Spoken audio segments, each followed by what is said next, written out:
Hello, everyone. This is JD Calderon. This is Indy Comics Explained. Yet again, I brought another fantastic group of independent comic book creators. We're running a little late tonight. JD is out. He's out sick. So everybody, wish him well. He's going to get better. He'll be back next week, hopefully. And without further ado, let's bring on our first of all of them are co-hosts as far as I'm concerned tonight. So here we go. We're all co-hosts on this bus. Yeah. There you go. JD, hope you're feeling better. Yes, Rosario, better get well soon. I'm Randy Zimmerman. You can find my work over at arrowcomics.store. I do 2 shows here at the Indy Comics Network. Comics by Night at 5 a.m. on Fridays and Sunday Funnies at 9 a.m. on Sundays, early in the morning, so that we catch the crowd across the pond. So we show off some great sequential artwork by some great artists. Right now, I just closed out the Shadow Kingdom campaign. We're waiting for it to get out of the printer here in the States so that we can ship those copies around. Folks across the pond have already got all of theirs. I think there's 2 more packages going out tomorrow for that to fulfill that side of the campaign. Book looks great. It's going to be phenomenal once we get it in our hands. But other than that, Anniverse Omnibus is next on the bucket list. So we'll see how that goes. Collection of Tales from the Anniverse work, and the Atlantean that Russ will be working on, which will be the story after the Shadow Kingdom story that Russ is doing. So featuring the characters from there. So yeah, thanks for having me on. Randy, hello. What's up, Rob? Oh, not a whole lot. Just coming to hang out and apparently co-host now. We're all co-hosts on this. We're all co-hosts tonight. Yes, sir. Exactly. Yes, sir. For those of you who don't know me, I'm Rob Multari. I'm the creator and writer of Nightwolf and Snowpaw, self-published through Lone Wolf Comics.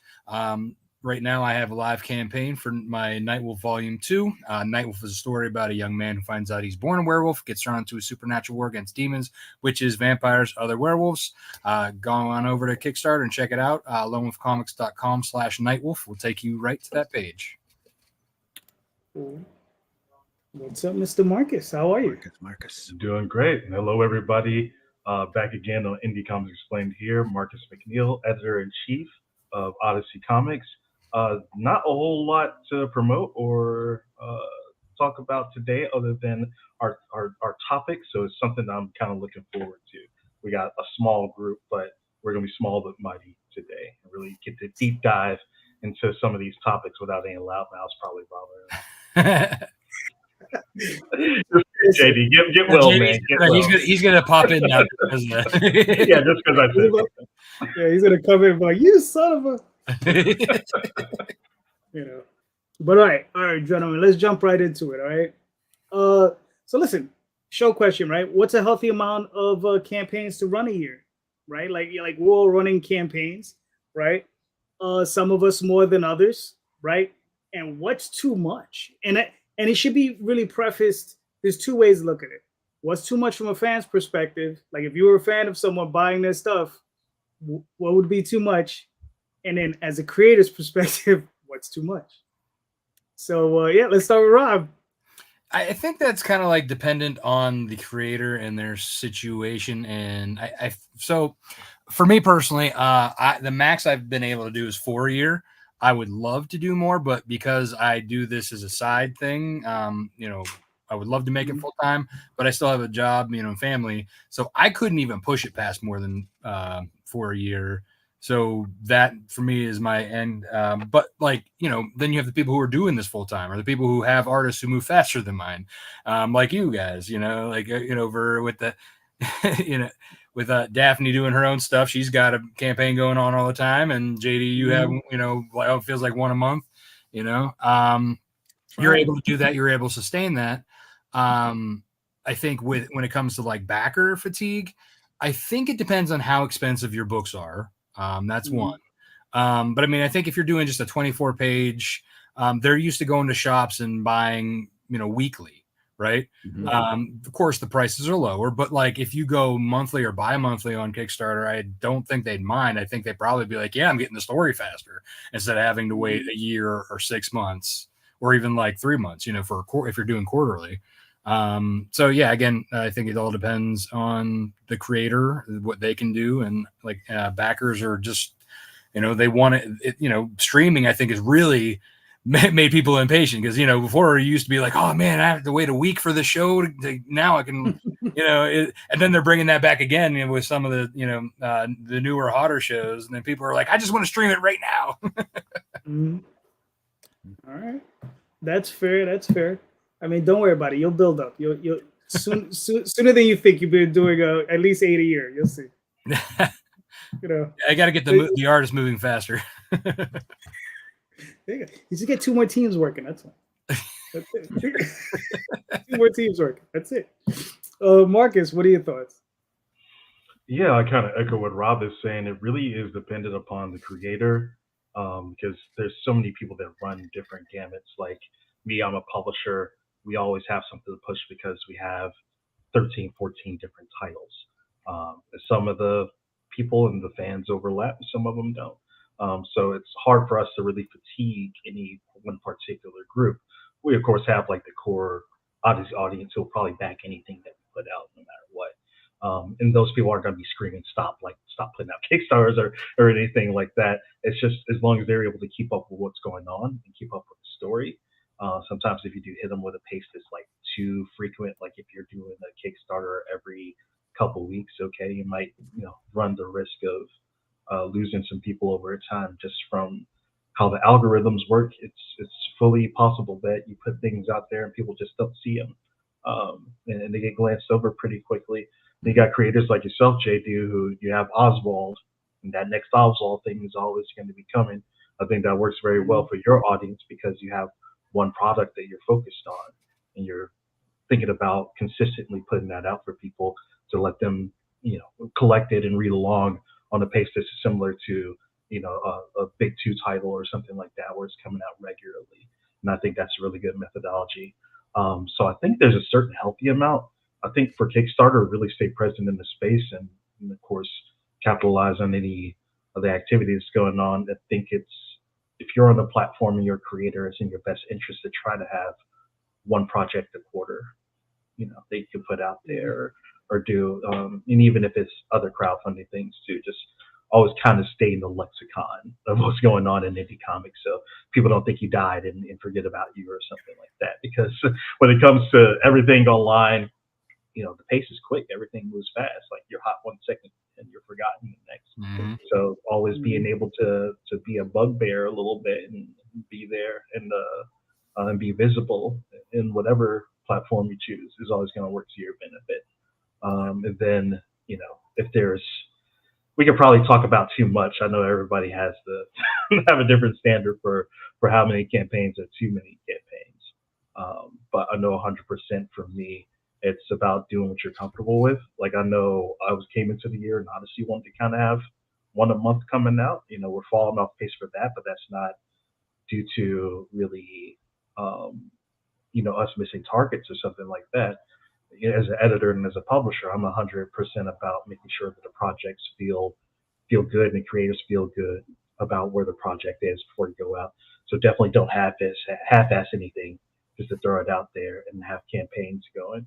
Make sure that your backers are getting something special and they're getting your full effort every time that you put something out. If you can take a little bit more time, make it more special, and delay a little bit, then do that and make sure that each campaign doesn't feel like an afterthought, feels like an event. Even if their frequency is coming, always make sure that they're polished and you're doing everything that you can to let them know what they're getting along with that. And then fulfillment, you know, do what you can when it comes to fulfillment. I know we've had some issues where we had to switch printers 2 or 3 different times on some of these things. It takes time to get, you know, we did crazy rewards. It takes time to get everything together. Make sure you're fulfilling your books, you know, and that's the thing. Like I could have probably another 3 projects out by now, but I know I got 2 more projects that I need to take care of fulfillment with before I feel comfortable about going to where we are. So it's about making sure that, you know, people are also getting the service on your previous campaigns before you go into anything next, because that is where they start to tune out when you're constantly promoting something new, and then you have 5 books that haven't shipped to anyone yet, and eventually everyone's going to be like, what the hell, what's going on? True. Randy, what are you thinking? I don't want to run a campaign unless it's all in the can. So the campaigns that I've run, everything was done or just about done, and there are still delays. So I hate doing, it's a printer or shipping or who knows what. With the Shadow Kingdom, for example, we said it'd be out in June. We were hoping to have it out in May, and we ran into a printer glitch, and we're just now getting that final proof approved and getting the product done, even though the book's been done for over a month. So can't wait to see that fulfilled and out. But there's always those glitches, and I hate running a campaign and not having the previous one fulfilled. So plus I have commercial work that I do, and I'm still looking as Arrow Comics for alternate ways of distribution. We're trying a few really different things this year that are kind of exciting, and we'll see how that goes. So I run the campaigns when I know I can fulfill them. I don't have a set number. I've got to get 4 done a year or whatever, but having one every quarter is a sensible idea. It really is, I think. Yeah. Yeah. Well, now, yeah, it's one of those things. Like everybody knows, I run them fast and I run them kind of loose. I don't really run on a schedule, right? But I do kind of have a weird schedule, right? Campaign ends, I send the stuff off to the printers. Printer gets me the books back. I start packing, and then by the time I get paid, I'm usually shipping them out that week that Kickstarter releases the funds. And then usually by the end of that week, I'm launching again. That's literally happening this week. So I spent the last 5 hours of today packing up the last Oswald campaign, and I got 2 more packages to pack out, and that's it. It's done. And that'll get shipped out between Monday and Tuesday, and then we go back to launch on Friday. And that's amazing because your printer is getting it back to you that fast. I mean, yeah. I'm pretty sure every printer I ever worked on is like a month minimum return. No, wow. So I'm not giving out his name anymore. Yeah.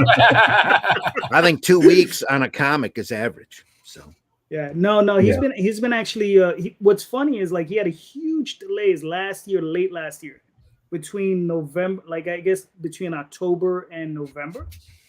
And December, excuse me. And I mean, huge delays. I mean, he had Daphne waiting for a couple months. I guess he just had something going on. And then it was also something about a payment system. And then once he got that figured out, he's been flipping them in a week and a half, Cool. And I mean, it's just, but, I mean, I'm just just get it done. Because what I do is I ask him, I says, how long is this going to take? Because I have a business to run, right? I'm trying to get these out. I'm trying to flip them as quick as I can, right? And because the thing is here's the thing is I love to say I do these books for me. I do these books for me. I create these books for me. I don't create them I like to share them with my audience, right? With the fans. I like to share the books. But in the end, I mean, it's kind of to a point where I'm not just doing these books for me anymore. I'm doing it for the artists, because I don't take any profits, nothing, zero, nada, donut. Ungats, to quote Jay, nothing. It all goes back to the artists, and I mean, I've spoken to a couple of them, and if they didn't have what I'm giving them, they wouldn't have anything. You know what I mean? And it's crazy. I'm like, okay, so we got to keep this rolling. So yeah. I'm like, I'm feeding some guy's family. I'm like, all right, I'm like, all right, let's just keep marching along, and that's one of the reasons why I go at it so hard. Granted, I could probably promote a little bit more, but I'm out there. I'm doing what I can. I mean, I make sure to fulfill.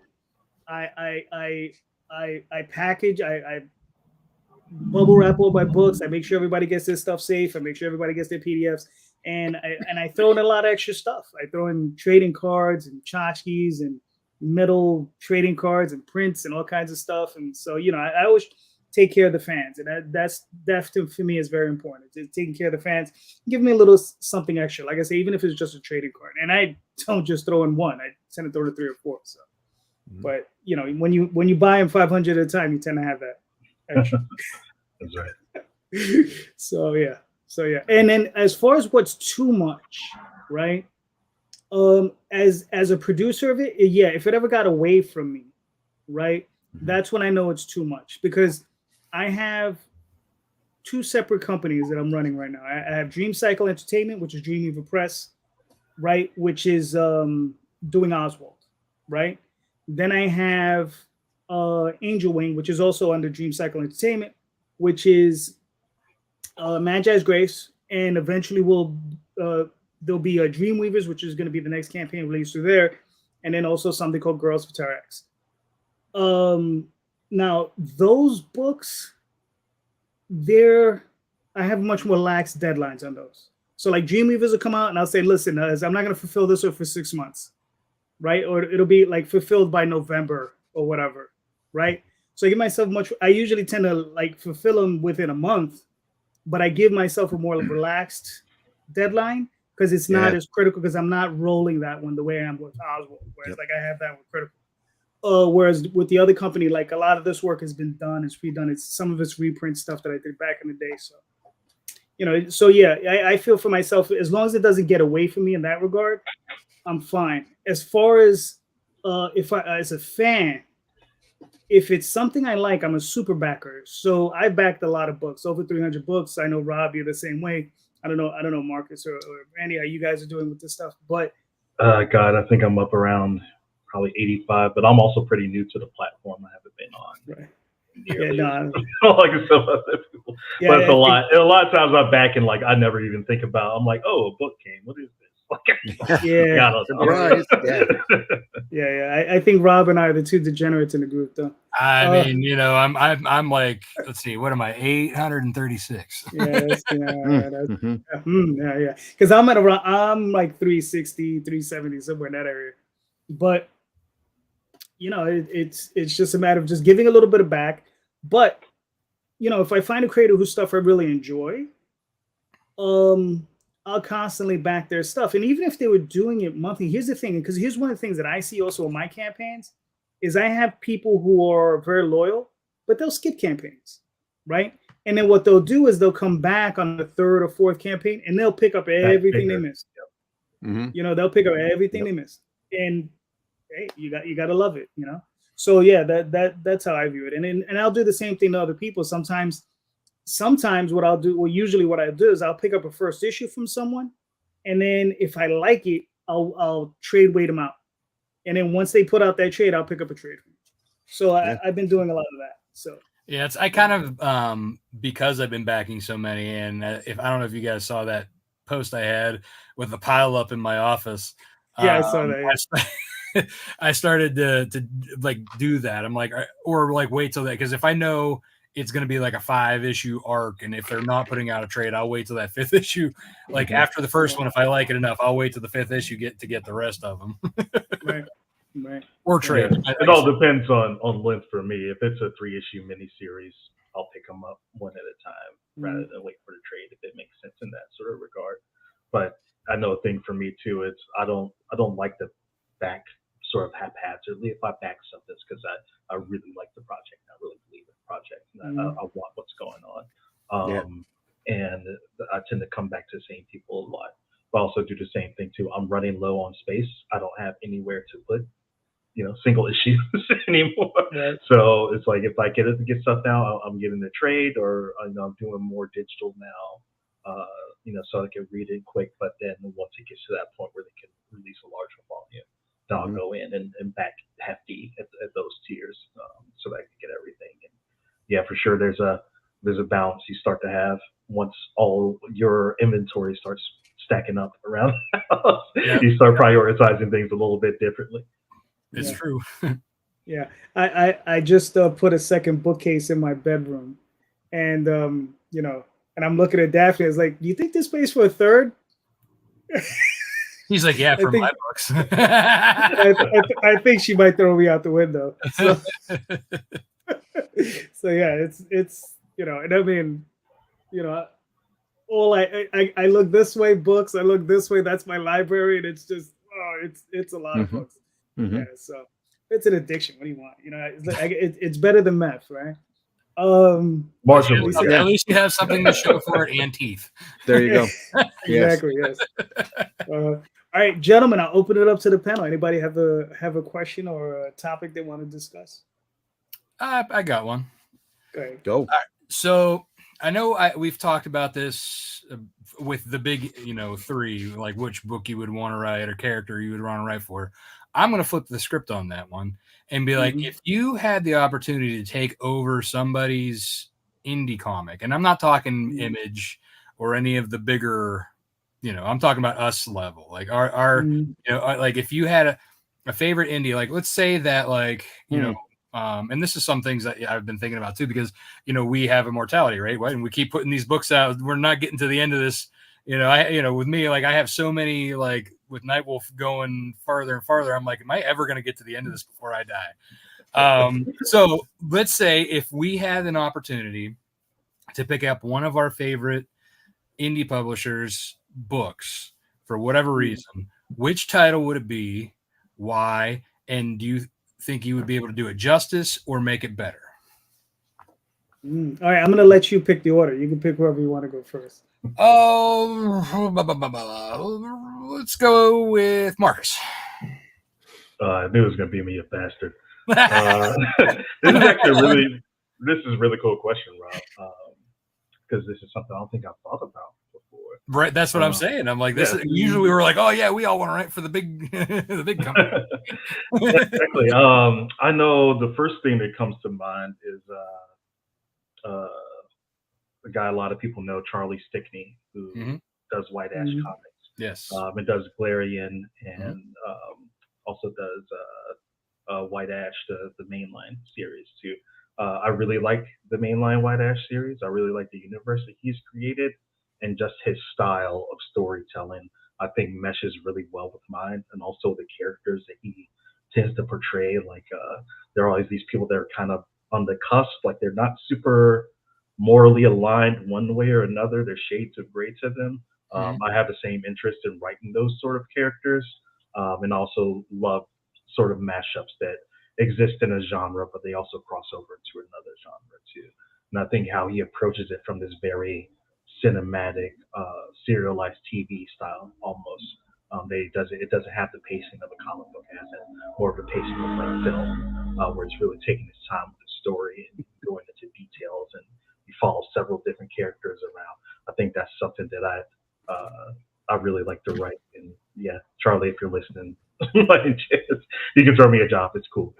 And then another thing that I'm fond of is actually something that I talked to the creator about, and that is creator Anthony Stokes. And he's a friend of mine, and will probably soon be coming into the Odyssey family with one of his titles. But he has this futuristic, like sci-fi wrestling title called Tap or Die. And it's always interesting for me because I'm not like a big wrestling fan. I don't watch wrestling a lot, but I love the world of wrestling. Like I love how the storylines go. It's the most one-to-one comparison to comic books that we have in the real world in terms of how that goes. And I've wanted to actually write a wrestling comic for a long time and bounce around ideas just like for myself and making little outlines here and there. So have an opportunity to jump into a world that's already fully fleshed out like that, and brings a little bit something extra because you have the futuristic elements to it as well. I think that'd be pretty cool. Nice. Cool. All right, Rob, it's your show. Who do you want to go next? Fair enough. Co-host as you are. Yeah. All right, let's say here, Randy. The indie books I consider to be personal to the artist or to the writer, the creator, and there's not really a lot that I've read that I go, oh, I wish I had done that, because I've done a lot of different genre books already: superhero, funny superhero, fantasy. Just any time that I want to do a niche, there's just create an IP, do a quick book, and put it out there.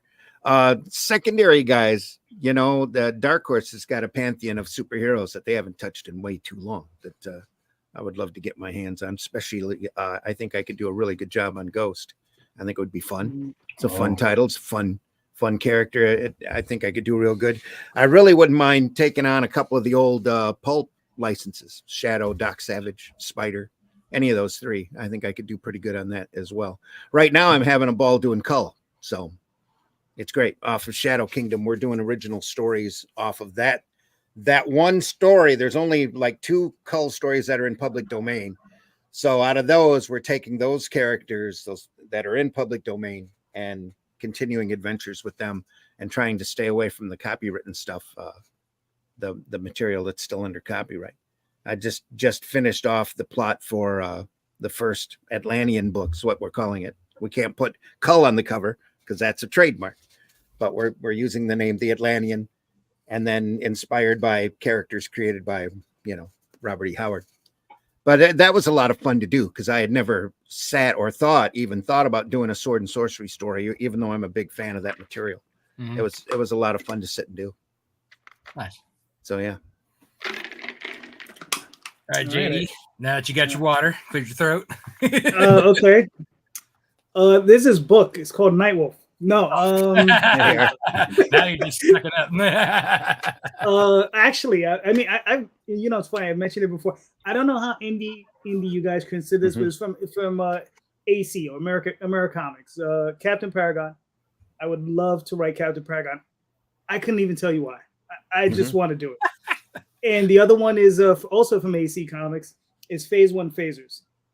Oh yeah. And, and it's just Vic Bridges, as obscure of an obscure indie as you can get. You can find those suckers probably in dollar boxes, but good luck finding them. But I mean, those are the things I'd want to do. Those are perhaps the 2 that I want to sit down and really work on, and possibly even the Justice Machine, which will be another one, Mike Gustovich. Yeah. And I think there's so many great IPs from the 80s and 90s during the ultra black and white, the last black and white boom period.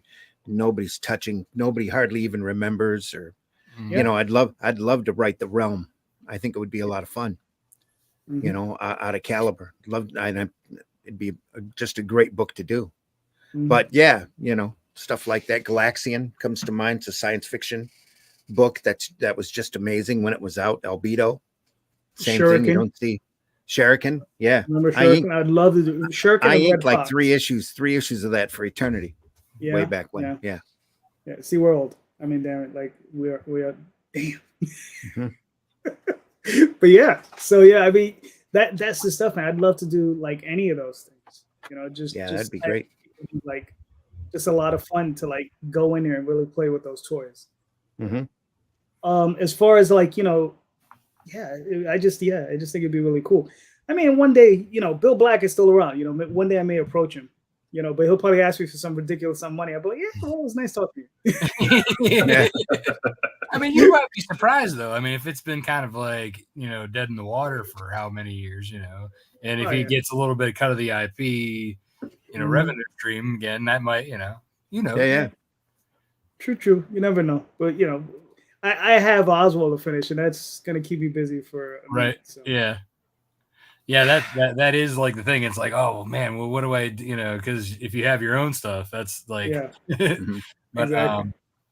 So for answering my own question, White Ash is definitely on my list if I would have the opportunity. Again, like with Marcus, one of my favorite series. There's 2 more that I would love to write for. One is Tart by Kevin Joseph.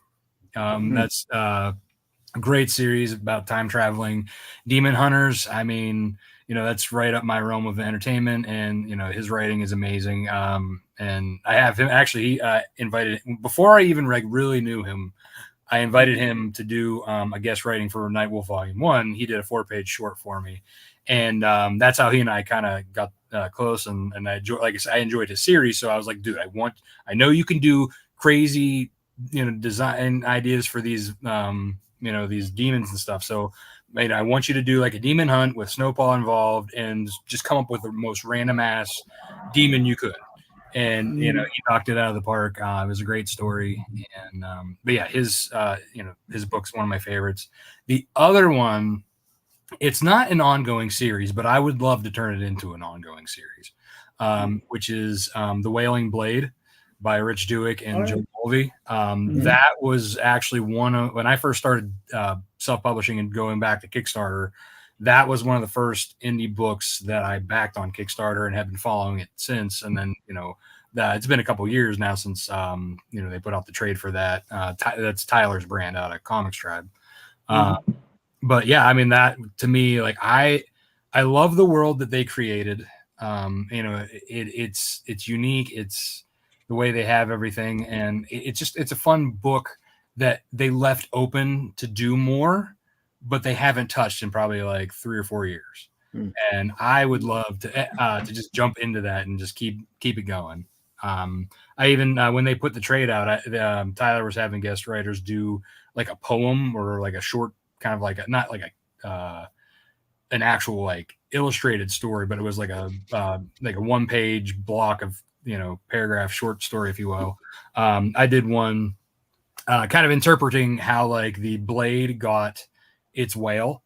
And what I wrote was that there was one of the first wielder of the blade went up against a banshee, and by killing the banshee with the blade kind of absorbed the banshee, and that's why the blade has that kind of evil corruption to it in the whale. Cool. Yeah, that's I think I would enjoy probably doing that one the most.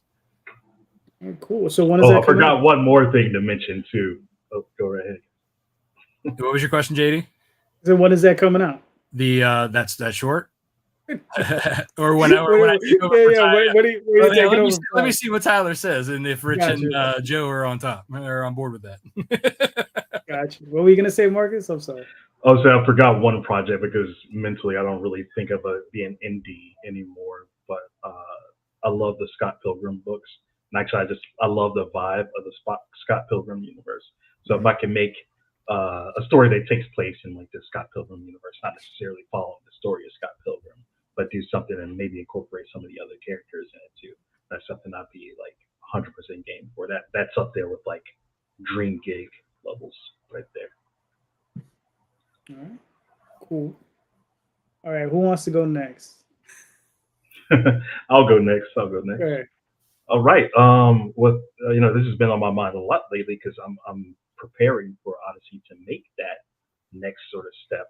But what things outside of doing comics would you guys like to explore and get into? With your IP or other, or just either with your IP or doing something that's sort of like it could be really anything that's still in that creative field, be it video games or anything else. Okay. Oh well, you got to pick who goes first. I'll pick you, JD. You get the honor for speaking. Oh, okay. You volunteered. It's like you open your mouth, right? It's funny. One of the things I was thinking about for Oswald is doing a role-playing game, and just because here's one of the things. A lot of people, I've gotten a lot of compliments on the world building in Oswald Chronicles, right? And they say, you have a very complicated world, with all the different races and all these other things. And I laugh whenever I hear it because I make it up as I go along. But if I was to do a role-playing game, it would actually force me to sit down and figure all that stuff out and write that structure and really set it down and really solidify it. So that's one of the things I've been thinking about is actually doing a role-playing game. So, and it's been a while since I played one. I mean, geez, it's been more than 20 years since I played a role-playing game. But I think it'd be something fun to do, just to make all the different races, classes, all that different stuff. The only thing style. What's funny is when I was playing with here's the thing. I was playing in high school, right? Because we had our Dungeons and Dragons club in high school. And we did that from sophomore year to senior, right? And then when I left high school, I was gaming with another group of guys, and we got together 2 or 3 times a week, and we were crazy, and we played till like 2, 3 in the morning. Like we would get off from work, we would meet up, and we would be like 5 in the afternoon till like 2 in the morning, just playing role play games for like 2 or 3 times a week, like lunatics. And we did it for 5, 6 years, 26, 27, somewhere around that time. And we had our own system. So we had our own combat system, we had our own magic system, we had all that stuff. And the combat system is probably the one thing I would adapt because it was easy. The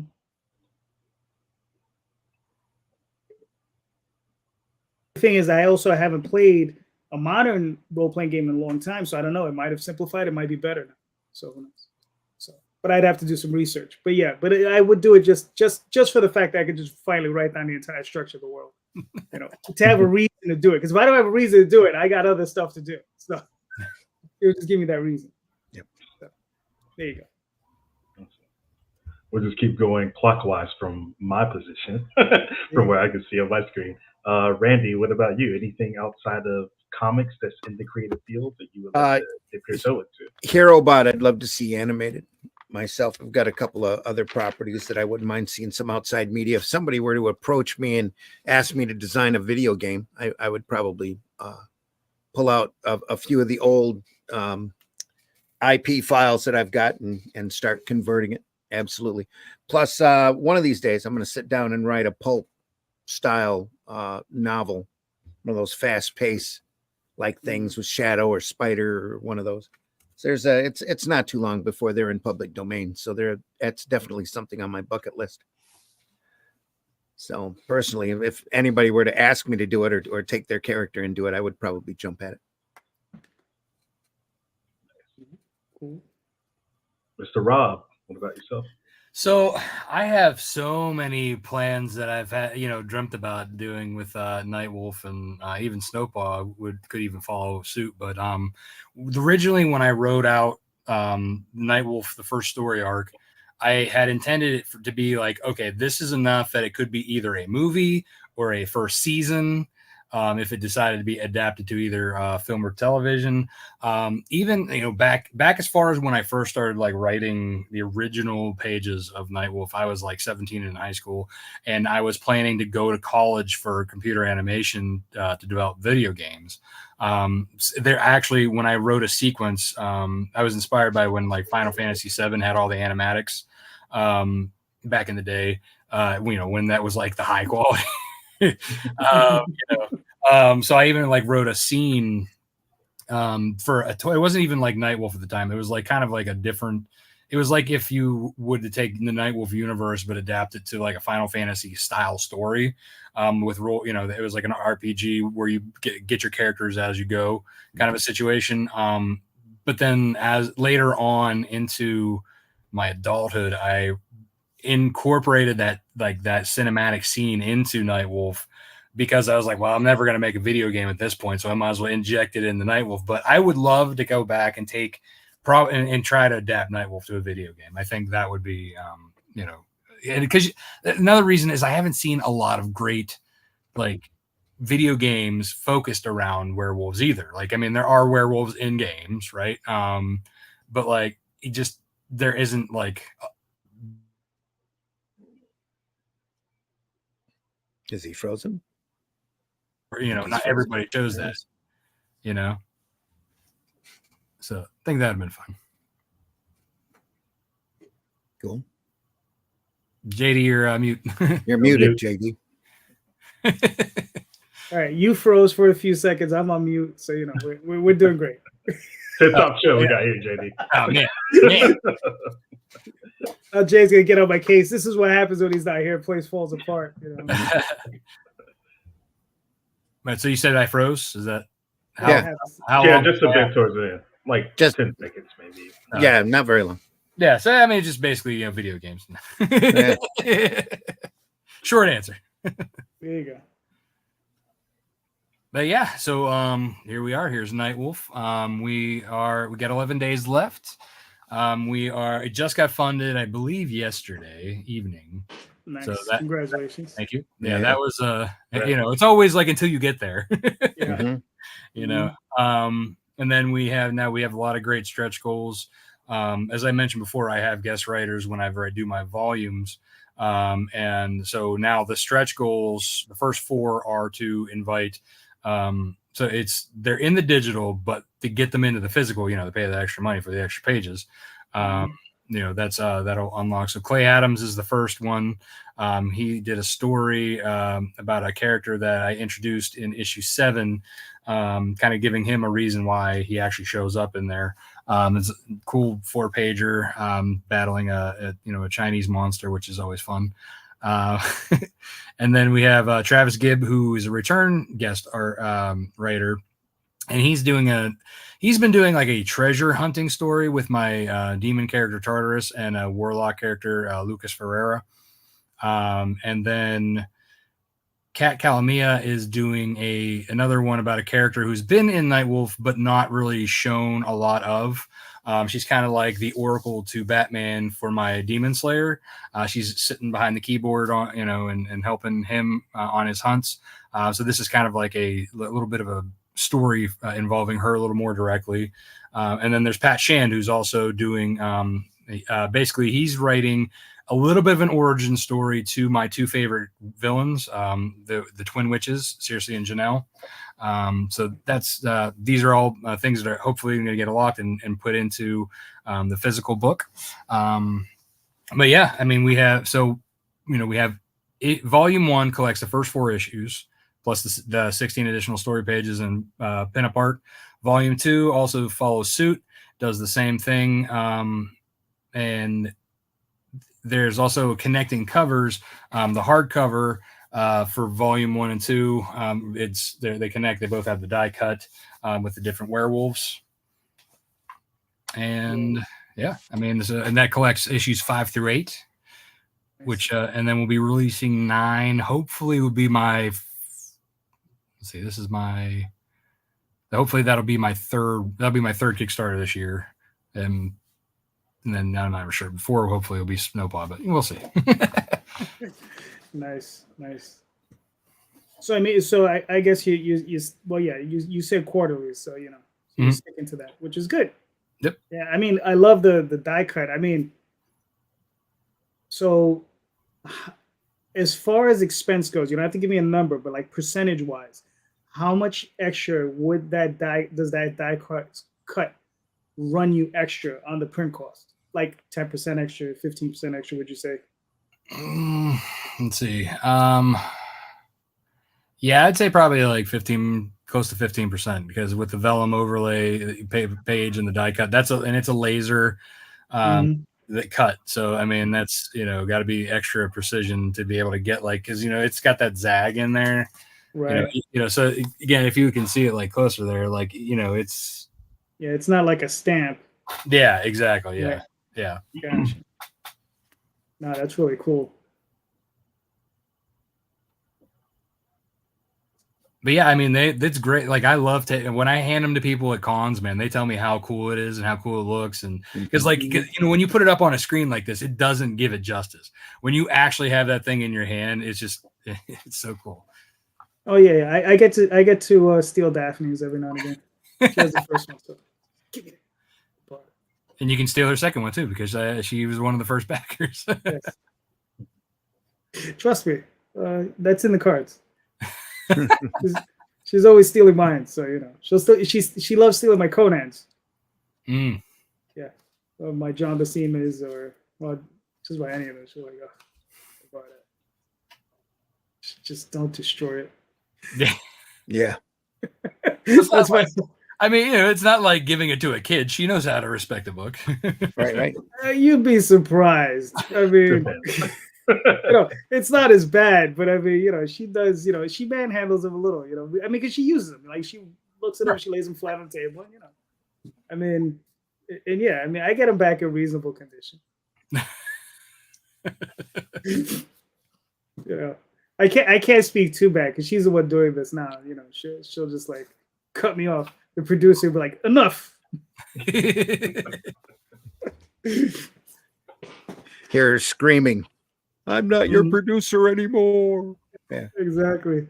So do your own damn scrolling. Yeah. Oh, there you go. That's right.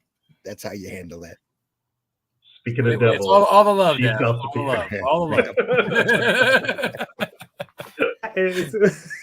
He's starting to come back, ladies and gentlemen. Here we are.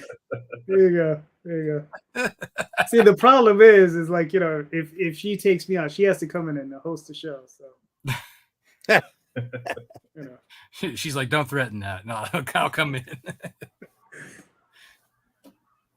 but damn, Rob, like, how much stuff do you have? Dude, I That's have a lot so of- much. This thing won't stop scrolling. What is going on? Yeah, you know what? I make sure I throw everything and the kitchen sink out there for anybody who wants to have the options. Right, go. right. Yeah, so all the variants for all the books, including Snowpaw. So let me ask you a question: how many, if you count up all the variant covers you have, how many variant covers do you have?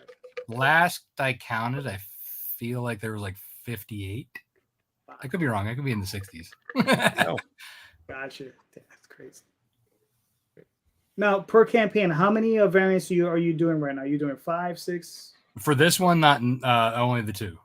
So Oh, okay. Oh, well, right, because it's a hard. because it's a trade. Yeah. Right. It's a trade. So Typically, though, with I usually do 7 or 8. Okay. Which I try to keep those very like manageable. Any more than that, I think I probably would pull my hair out, and if I had any left. Right. Gotcha. Now, here's one for you. Of those 7 and 8, how many of them are PG? How many of them are good girl? And how many of them are, you know, adult? One adult, Okay. usually. And then there's the covered edition, the clothed version. And then the Right. rest are all like more or less like that gear towards the story. Mm-hmm. Yeah, so it's like an additional scene, if you will. I mean, all of them are, even like the non-safe and all that. It's really like characters that are in that book and in the scene. You know, I try to keep it like, I don't do just like often random things to like for track. I want to actually be part of the story and make sense. You know, that's kind of like my you know, OCD with that. Gotcha. I don't know where Tony is. He's MIA. I don't know what happened. So he didn't show up. So what else? All right, yeah. I mean, no, I'm curious because you know, Magi's Grace, I did a bunch of, you know, of those types of covers, and I'm doing Dreamweavers, and I'm just doubling down. I'm just like, screw it, let's do more. Well, so I originally wasn't doing it. Like, so I started off through the first 5 issues of Nightwolf, and then the first one of, well, Snowpaw doesn't have any of those. It does fine on its own. Not that Nightwolf doesn't, but Nightwolf has more of the ability to play within that world with the sexy girls, whereas like Snowpaw was meant to be, you know, like I, you know, originally came up with writing that script and that story for like girls coming into comics, right? So that I didn't want to focus that kind of stuff there. But like when I had asked my audience, you know, if they wanted that, because, you know, obviously that was when it was really starting to blow up on Kickstarter. And I'm like, well, you know, do you guys want this? And majority, you know, I did like a Google form and with a pie chart voting, you know, and basically it was like 90% was like, yeah, I want non-safe cover. So I just tested it with one, Lena Dye, with the clothed version and the unclothed version. And I honestly, like, because my campaigns did just fine without it. It just kind of gave it a little extra boost with just that single one. So I felt like I didn't need to go and do a nude for each one. You know what I mean? Like, plus, you know, the art cost is that just keeps adding up. Yeah. That's true. So yeah, I felt like, hey, give the ones who want it, you know, give that to them, and then anybody else who just like the regular art that, you know, Chris Williams is one of my recurring cover artists, and so I always have one by him. Carlos Herrera, my regular artist on the book, he always does one, and then I kind of throw in a couple here and there just to kind of vary the art style, and you know, so just, yeah, for the most part, you know, it's just the additional one for the people who want it. Okay. That's fair. Yeah, like I said, I'm still figuring out where my balance is at with that. So, you know, like I said, I did Magi's Grace. We're doing Dreamweavers. I got a couple on there, and then Girls of Terror X is a completely different animal. So I don't even know if I'll be able to do it on the platform the way they're acting. We'll see, because it is Girls of Terror XXX, and it's something we did back in the day. and that we released through Diamond. We printed like 3,000 copies of it. And those books, if you look them up, they're selling for anywhere from $30 to $60 a pop. And, you know, people I've spoken to are fans of that stuff. They're like, yeah, man, we can't get them. Yeah. So, you know, and I'm like, I guess it's time to do a Kickstarter. So, you know, let me scratch that itch you have. Exactly. It is just like, yeah, it's just like, because, you know, I'm doing it in full color. And then, you know, I got a Lena die cover, right? Coming up. And then and a few others. So we'll see. So it should be interesting, you know. All right. So, Rob, you got 11 days. You've funded, you know, beautiful. So, I mean, you know, you're well on your way. You're well on your way. Yeah. Daphne, I don't know if you could pull up Marcus's. I know she's there. She's gonna boot you again. You'd be so kind, Daphne.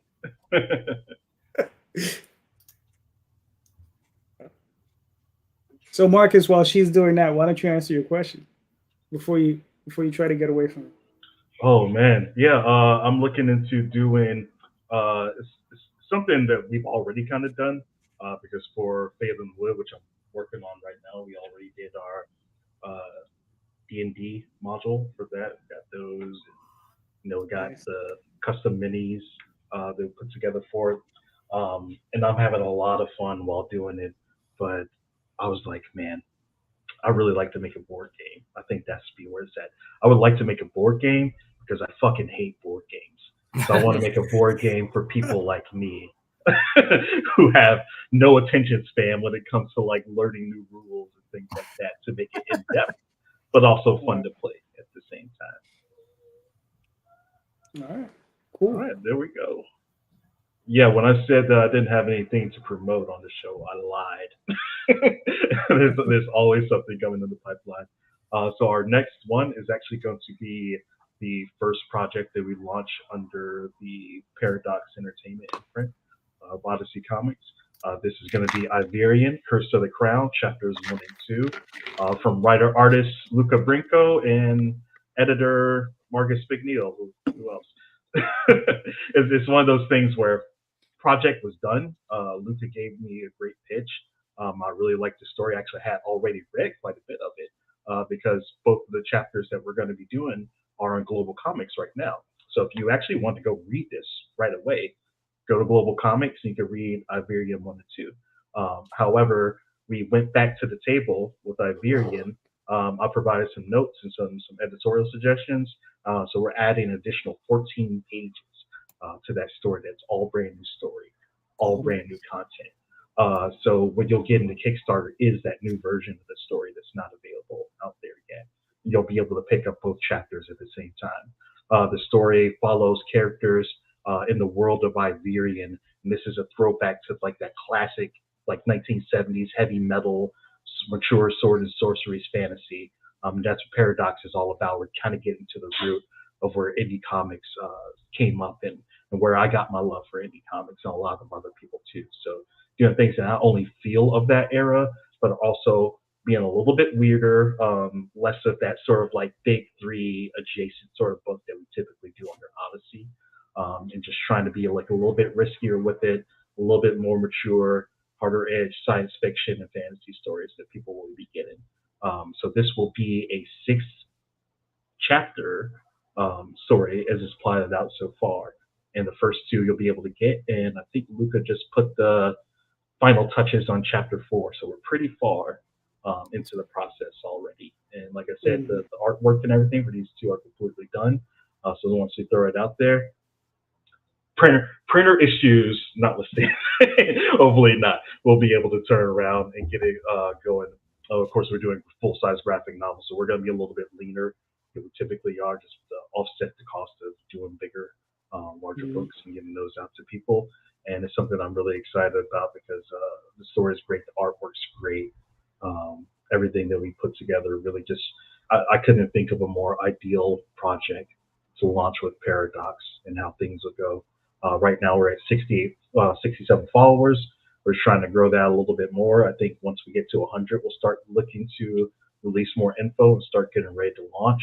But if you guys are familiar with Odyssey campaigns, we're going to be bringing the same sort of vibe to it. So of course, we're going to have cool variants. We're going to have special exclusives and the one-time things that pick up with this. So it's going to be pretty cool, and I hope everybody checks it out. And of course, you can expect me to be back on the show once again, Zach, to be able to show you everything in full detail. Then other news coming off of last year, our Ringo-nominated graphic novel. It's hard to see it, but this is the direct market version of Twilight Custard. This will be coming to regular big box retailers, Barnes and Nobles. It's going to be available there. Target.com will have the book available there. And this is from Josh Wilson and William Newhole. And this is pretty exciting because this is the first book that we're putting into the direct market. And it's just one that I couldn't be prouder for us to put out. Of course, getting the Ringo nomination was huge last year, but really being able to get it out in front of the widest audience as possible will also be the cool thing. So I signed off on the last contracts and in the last version of the book, everything from there. So hopefully once those start hitting all the BarnesandNobles.com, Target.com, everything like that, the hard work of publisher promotion comes in and try to make sure that everybody's ordering that book, making sure it's stocked at your local retailers. Yeah, cool. Very nice. Very nice. So you're thinking what, maybe another 2 to 3 weeks before launch? Month? Yeah, probably another 2 to 3 weeks. I know for this one, I'll let it out early because I know everybody here usually comes and sees our campaigns. We're doing more custom figures.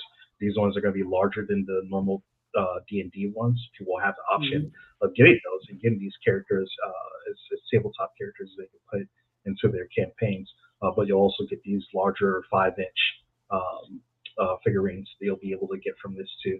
We're taking our time with that to make sure that those files are nice and presentable and get be able to really show off the details of the sculpts and everything. And then we're going to probably working on getting the custom cover down for a hardback edition that combines 1 and 2 together. So backers will get the options of, rather than having a graphic novel or trade of 1 and 2, they can start collecting all the IVRs. So that's 6 books and 3 books, combining 2 chapters together each one. So we do a hardcover every time that we release one of the projects. And I think that's a cool way to save maybe a little bit of space here and there, but also people who really like that feel of hardcover graphic novels and the readability of them, make sure they have that option available for them too. Mm-hmm. Cool. Very good. There we go. So Marcus, you said something interesting there. It piqued my interest. So how difficult now? Question. So you're saying you're going through direct market. Are you going through Diamond or Lunar? Neither. Okay. So we're going through traditional book retailer method. Okay. So we're jumping over sort of the comic book direct market, and in our case, it's making sure that Kickstarter can be a platform for single issues. And when we're doing our trades and collecting in the graphic novels, we're sort of heading straight into bookstores. We're also going to be putting together catalogs for Lunar and for Diamond. But for us, once I looked over everything and was really seeing where the sales were trending for really sort of the kind of books that we're at, those are the spaces where I think we have the most potential to be able to get the most books out there. It's great being in shops, and it's great being part of previews and having that relationship. This is something that I think is definitely worth fighting for, and we're trying to make sure that we can do so from a business standpoint and make it work for everybody. But it's, when you have graphic novels, it's notoriously hard to sort of try to get those things really going off the shelves in stores just due to their price point alone. It's one thing to make a $5 investment on floppy. It's something different to make a $20, $25 investment on a graphic novel. Right. Now, business being what it is, like what, without any specifics, because I don't want to get all into your business, but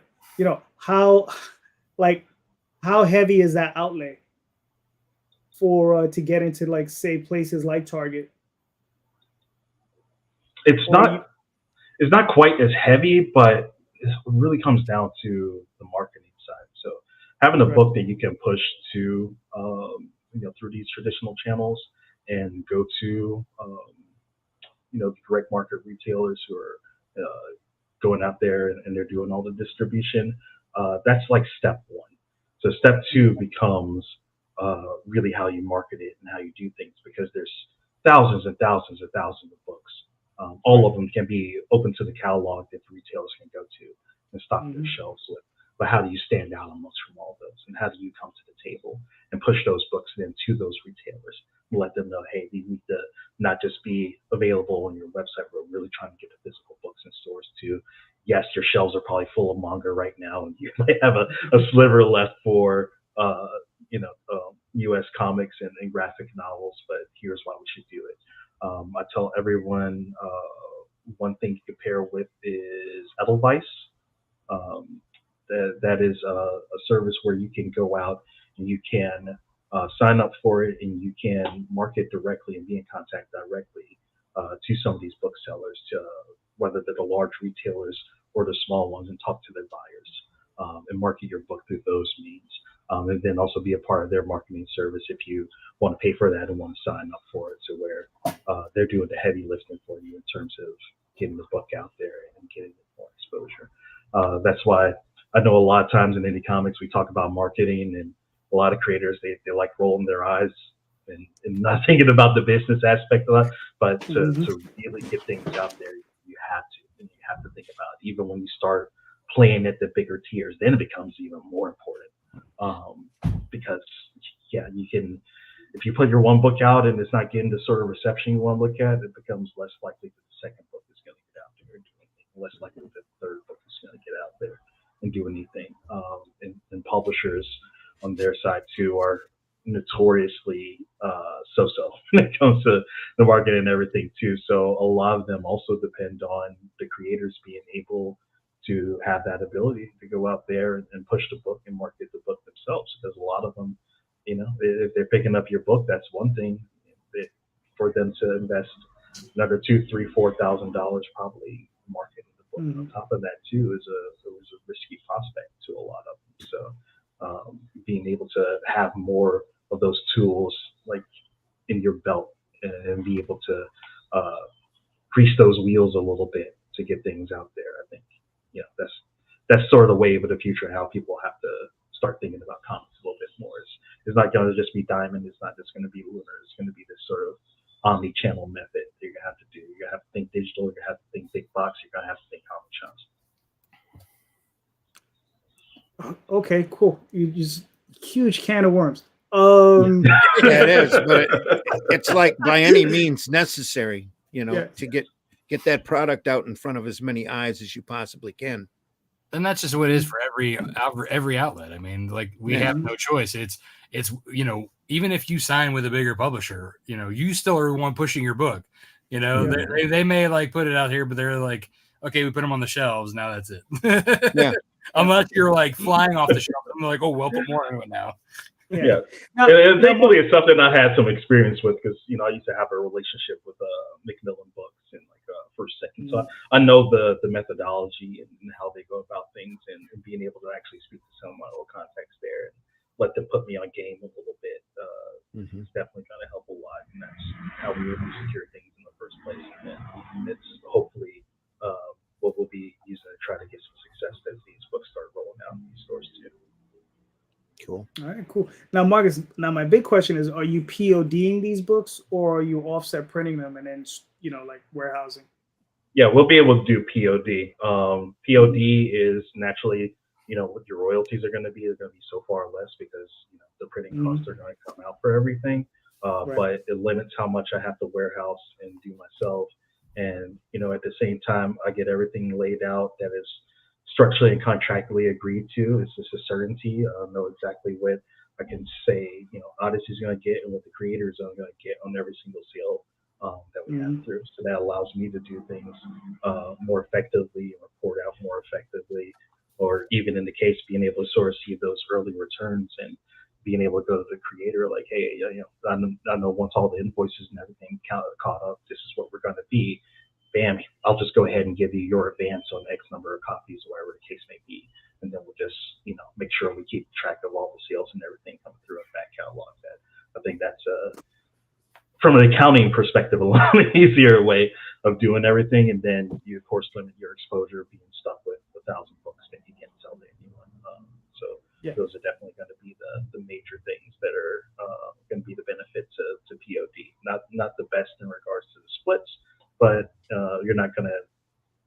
It's impossible for you to be upside down on it. Right. Mm-hmm. Yeah. Well, you can only be upside down on the creation end. Yes, the production end. That's a whole other thing. Thankfully the book got funded. We sold it, and actually we're sold out of our the initial version that we did, the normal comic trade size. So we're also going to be going down. So that's the additional thing too. Now, for when my creators need the inventory, I need the inventory. I also have a whole wing of production on these books now, where I can do them at a much more effective rate than I'll get from a lot of the comic book printers that I go with too. So it's also, on top of getting more sales and potentially earning more, it's saving me money in the long run, because now printing this book and getting it is going to be so much easier. I pay a lot less, and then it's on my doorstep in a week's time. So that's a level of service and cost savings that is going to be realized over however many years that we're publishing the book. All right, sounds good, brother. I'll let you know when I'm ready. All right.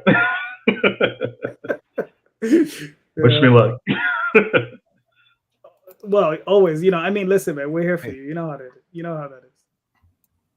Because Randy can speak to it. We he's been through the direct market. I've been through the direct market, and there was a golden period, and that lasted for what, Randy, 5 minutes. Yeah, maybe 10. Okay. And then it's just been bleak darkness ever since.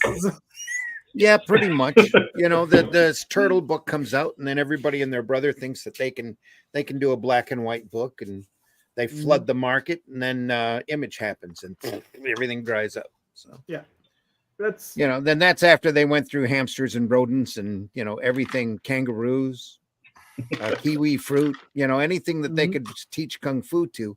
Yeah, anything anthropomorphic and martial arts.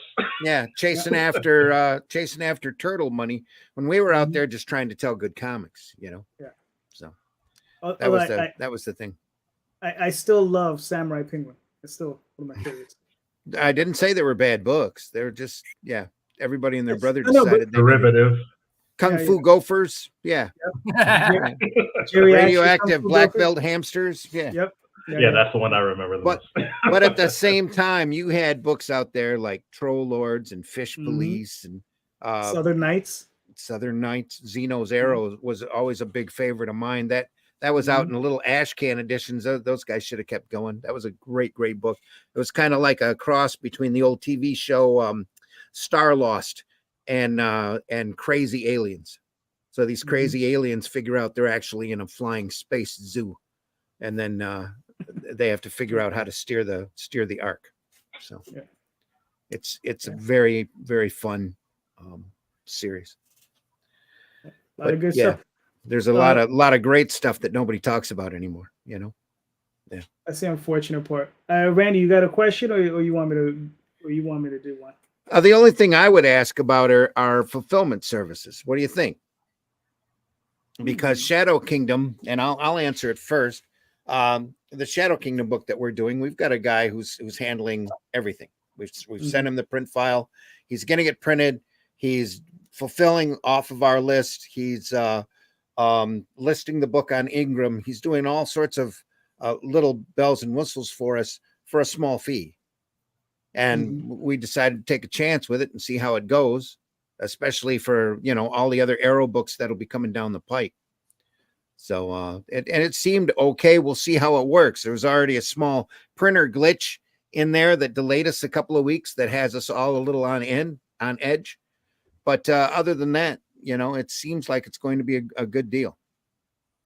But have you thought about using, I know JD fills all of his stuff, but especially with the bigger orders, using a fulfillment service? Because there's a bunch of them springing up. Diamond's, according to the press, if you believe it, Diamond's thinking about getting into that game too. And Eric July's got a Rippa Send, that fulfillment service that he'll do. And there's a half a dozen other ones out there looking for, looking for books to fulfill on. So what do you think? All right. Pick one. Rob. I don't use one, and I don't plan to. Mm-hmm. The reason being is with all the different bonus rewards and tchotchkes and stuff that go into it, that means you got to work on getting it to them. Yeah. Making sure that all gets to them, and that each backer who kind of piecemealed their add-ons and all that other stuff through either the campaign or through backer kit gets what they it's one thing for if I mess up, I can apologize and make it right. But if somebody else does it and I have to micromanage that, I mean, I might as well have just done it myself. You know what I mean? It's a good point. Yep. Yeah. So I mean, for me, it's the safety of knowing that if I mess up, it's on me, and I'll make it right the best way I can. So just being able to do it, and I actually enjoy the fulfillment process. I set up an assembly line. I like going through, and I like seeing the names of the people and everything. I like being able to because that it helps me also recognize my Wolfpack members, if you will. That's what I call my audience. So I recognize who it is, or if I've seen that name several times, I'm like, oh yeah, this guy gets this all the time, or whatever. I like kind of getting in there and doing it myself. And it's also, I think, gratifying for the backers too to know that this is coming directly from me, and not some big conglomerate. And plus the fact that the paying somebody else to do it, I'm already when I get my funds, that stuff's already either by the time I pay for the shipping, all the packaging, the bubble wrap, the everything else, and then paying the artist to move on to the next book. I mean, that's an extra chunk that I'm okay, this could have been going towards another issue or something, I hear you. Yeah. Marcus? I'm with Rob. It's actually something that I was considering, just from how life goes, on the day job. I'm even running behind on my fulfillments now, just because life is crazy. And, my corporation I work for decided to buy 3 other corporations in the last year. So there you go. Normally when that comes along, I'm just trying to make sure that the whole keeping the roof over the head, family sure. is taken care of. So when you get around to dedicated hours of the week to packing orders, it does feel like a lot, and it can feel like a lot. And I think in those sort of situations, it's perfectly cool if a person understands the limitations and just wants to partner with someone else if they can afford it, to be able to do it. But really, since I don't get out for conventions a whole lot, I do about 4 of them a year or so, strategically. It's a way that I get to interact with the people who are backing. I'm the same way as Rob. When I print out labels and see, repeat names from previous campaigns, and I know this person, I know which books they picked up, it gives me a personal attachment to that order, and making sure that those people are taken care of. Lets me know them a little bit. And sometimes I see them at cons too, or they say hey, I'm, John Doe so-and-so. I'm like, oh yeah, I remember you, because I'm slapping your name on all these labels all the time. Then of course, when you keep lean operations too, it is good that if someone has an issue with their package on Kickstarter, they send a message to me. It comes to me. I take care of it, then and there, and make sure that I can give them that level of service. And I think that's what it comes down to. I may get busy and I may get wrapped up. It may take me a while to get back to you, but you're not talking to some random person in the warehouse who probably couldn't really give 2 shits if they drop your comic book off a truck or something like that. You're talking to me, and I'm always going to care, and I'm always going to make sure that backer gets everything. Exactly. But then on top of just saving a couple nickels here and there, everything we do, obviously we try to maximize whatever's going to the creators. Also try to maximize the value that we're giving people at campaigns. If I have to increase the goal and the funding of what we're doing by 10-15% to be able to have someone else take care of the fulfillment, that's more that I have to charge per backer to be able to do that. So at I the end hear of the day, Right. even if I have to take more time doing it, I'm keeping dollars in that backer's pocket by making sure that I can do it myself and do it for free. Now, this is going to be a tough one because I'm getting ready to fulfill Phelan Wood too. We had a lot of backers, a lot of physical backers, and now thanks to the RPG that we did, we're also going to be having a lot of stuff that goes into stuff because people got maps and they got figures and there's extra D&D books and everything like that that'll all go into it. But really, it's like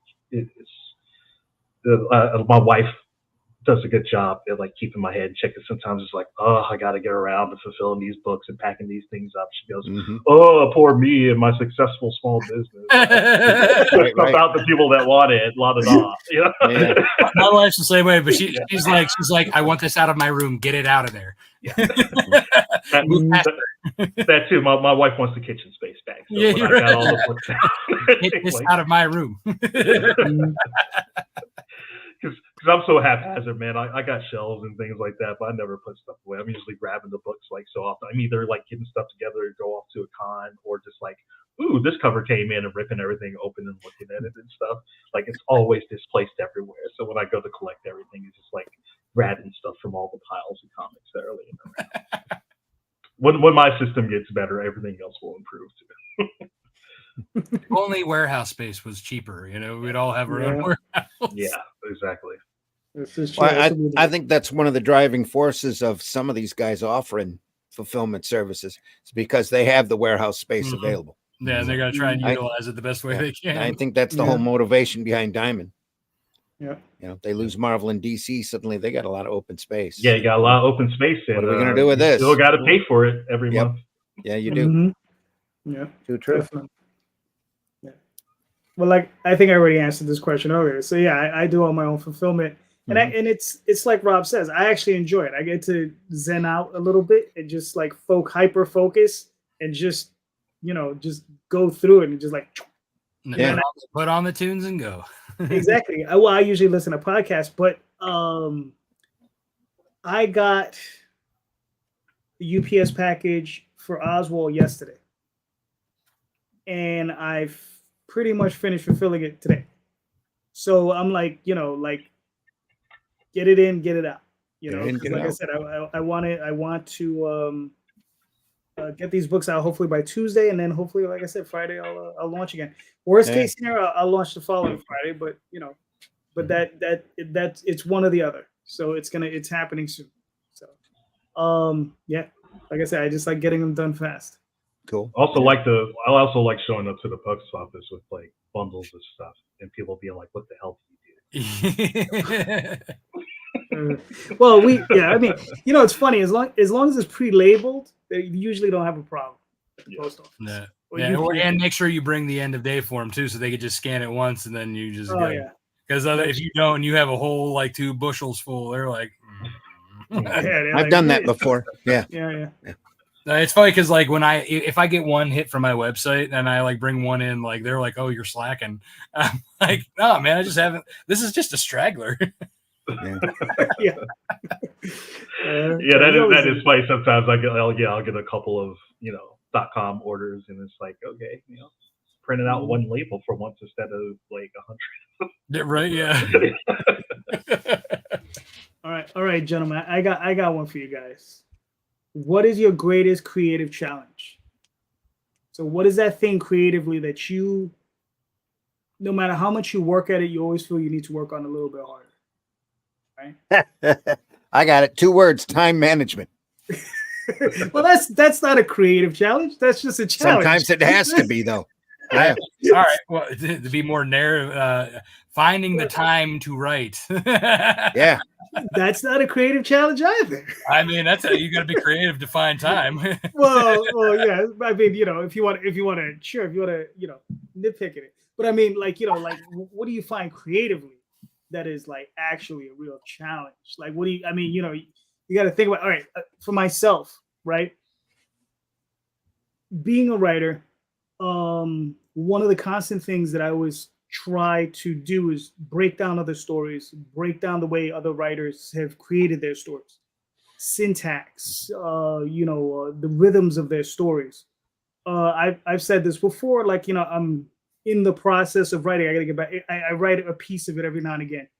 I'm writing an Oswald story where Oswald walks into a bar in Dream and he encounters 7 different authors, and it's Mary Shelley, H.P. Lovecraft, Bram Stoker.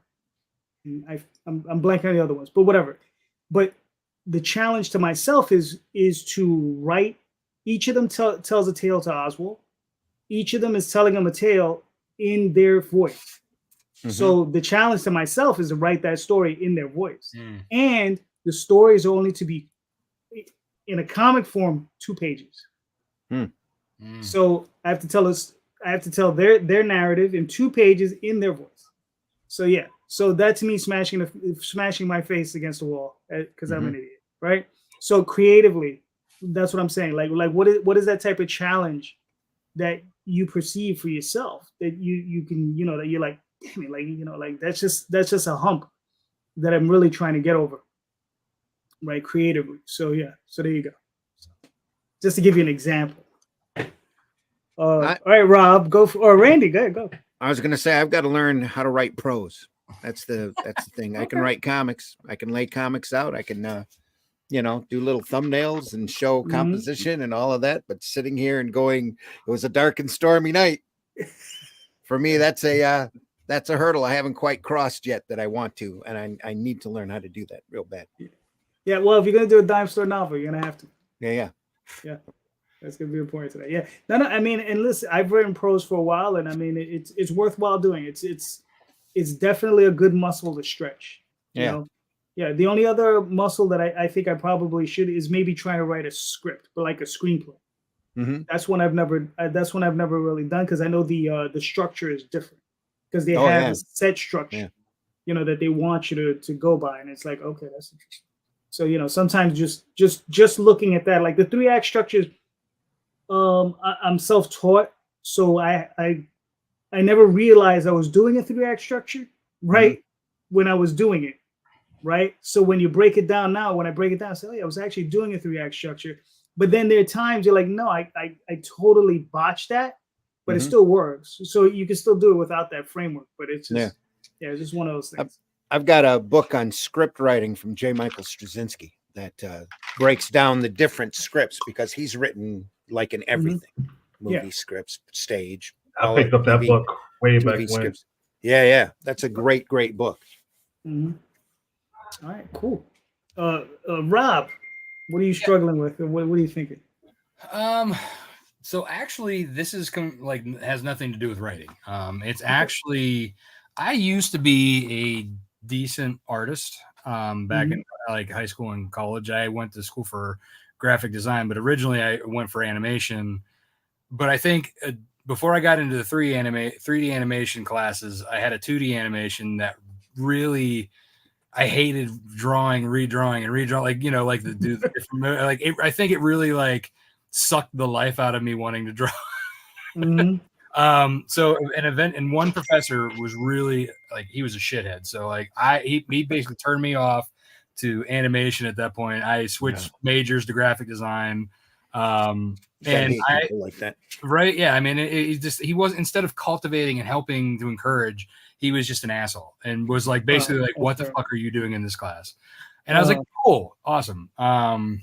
Thanks for that. Great attitude. Yeah. And this is the guy, like when I had my long hair down to my shoulders, this guy he reminded me of Gollum, like skinny, like bony, like his hair, he had hair strand, like he had a ponytail, but like bald and the strands were coming down. So he's the reason, like when I started thinning out, like I went, I didn't want to be that guy. So getting, like, I've always kind of wanted to get back into drawing, but like when I first started working on Nightwolf, I knew that I wasn't going to be the artist because when I do draw, it takes me a lot longer, and I'm very like, I have to make sure it's right. I'm like really hyper focused on the details instead of like, like I know, the more you do it, the better you are, the faster you are, and all that. But I never got to that point in my life. Right? So I kind of got stunted in a way. And it's been since I did the original character designs for my titles, that was the last time I really did any drawing, handed it off to Carlos. And now I'm like, well, let's see if can I even pick up a pencil and start off where I was, or am I re-educating myself? So that's a hurdle for me, is like, on top of everything else, is if I can ever have the time to be able to, get back into drawing, because I would love to do my own cover, for my own book, because that would, I think, be a cool thing that I haven't done yet. And I think that people who've been following me for a while will be like, oh yeah, like, the writer's doing his own cover. That's cool, because he'd never done it before. So that's cool. That's kind of where I'm my most creative struggle. Gonna have to work that muscle back up. Right? Yeah, exactly. Right now, it's like, get yourself a hardback sketchbook at Michael's or wherever, and just. I still have I have a bunch of them from college that I can. And you're good to go. Just dig one up and start doing like a page a day or a page every other day or whatever until you're back comfortable doing it again. Yeah. So yeah. Nice. Marcus, what do you think? Oh man, I think for me, it's probably going to be kind of similar to Rob, where things are more on the personal side. Like, people are going to hate me for saying this, but like comics and comic production comes easy to me. Like when I can, a lot of that is just due to I have this weird knack for sort of like knowing how things can be. So when it comes to like editing and how to market everything, like it all just clicks to me. Like the second that I see a project, like I know how to go about it. And it's just a matter of doing everything and getting all the people together to make sure that it happens. But by and large, all the projects that we do at Odyssey just go just so effortlessly smooth. We have a lot of fun making comics because of that, because we don't have a whole lot of friction and back and forths or anything like that. So that part is light, it's cool. It's just the most awesome part of doing comics. For me, it is sort of like Rob. Like I came into this as an artist. I went to school for fine art and graphic design to be able to do my own book someday. So it's really coming to the point where it's like doing this publisher thing and being very, very active as an editor obviously doesn't leave me a lot of time to do my personal artistic pursuits anymore. And now all my projects, from what I'm doing to short stories to like my own book and everything, I turned over to another artist so they can do it. And that's going to be like, the person that I have that relationship with that does all my stuff. We work together on things. So that's one respect to it. It's like for me to be able to give opportunities to other people, I had to take the opportunities away from myself. So that's the monkey paw that curled up when when I made this wish to be able to do comics. It's like, yeah, you're gonna be able to do it, but your career as a comic book artist is dead. It's gonna be a result for it. And I still do cover work, and then I'll probably actually start doing a lot more in the future for it, because it's that same weird thing, like interiors, especially with stuff that like I've done. Like I could I could draw other people's stories and like bang those pages out. When it comes to my stuff that I've written, those pages ain't never coming out. Like it'll take me a week to get through one. So I just know that like I can't carry. Now, why is that? Is it because you're just being too anal, or? Yeah, I'm being hyper anal. Of course, being the writer and artist myself, if I want to change things on the fly, I have the ability to do that. So even though my script is solid and I closed it out months ago, once I start writing or drawing it, I'll change it, and then I'll go back and I'll change the dialogue, and like I'll keep tweaking endlessly until I've exhausted every option. And just like mentally, it's a whole different thing, because I see every line that I make that I do not like. Right. Another person looking at it will never see that shit. They'll never know it was there. But we're definitely our own worst enemies. Yeah, and I'll keep myself up at night worrying about what I did wrong. Making it good enough and being a great book and having great artwork. Then another thing to me is just I think for me to make Odyssey what it can be, and also to benefit other creators, I have a difficult time like putting myself out there the way I should. Some of that is due to time and having to be very much so still boots on the ground with everything with Odyssey, and having a full-time job and a family and everything on top of that too, and then also try to leave some time to stay healthy and have pursuits outside of doing comics and things like that. It's hard. It's a big balance.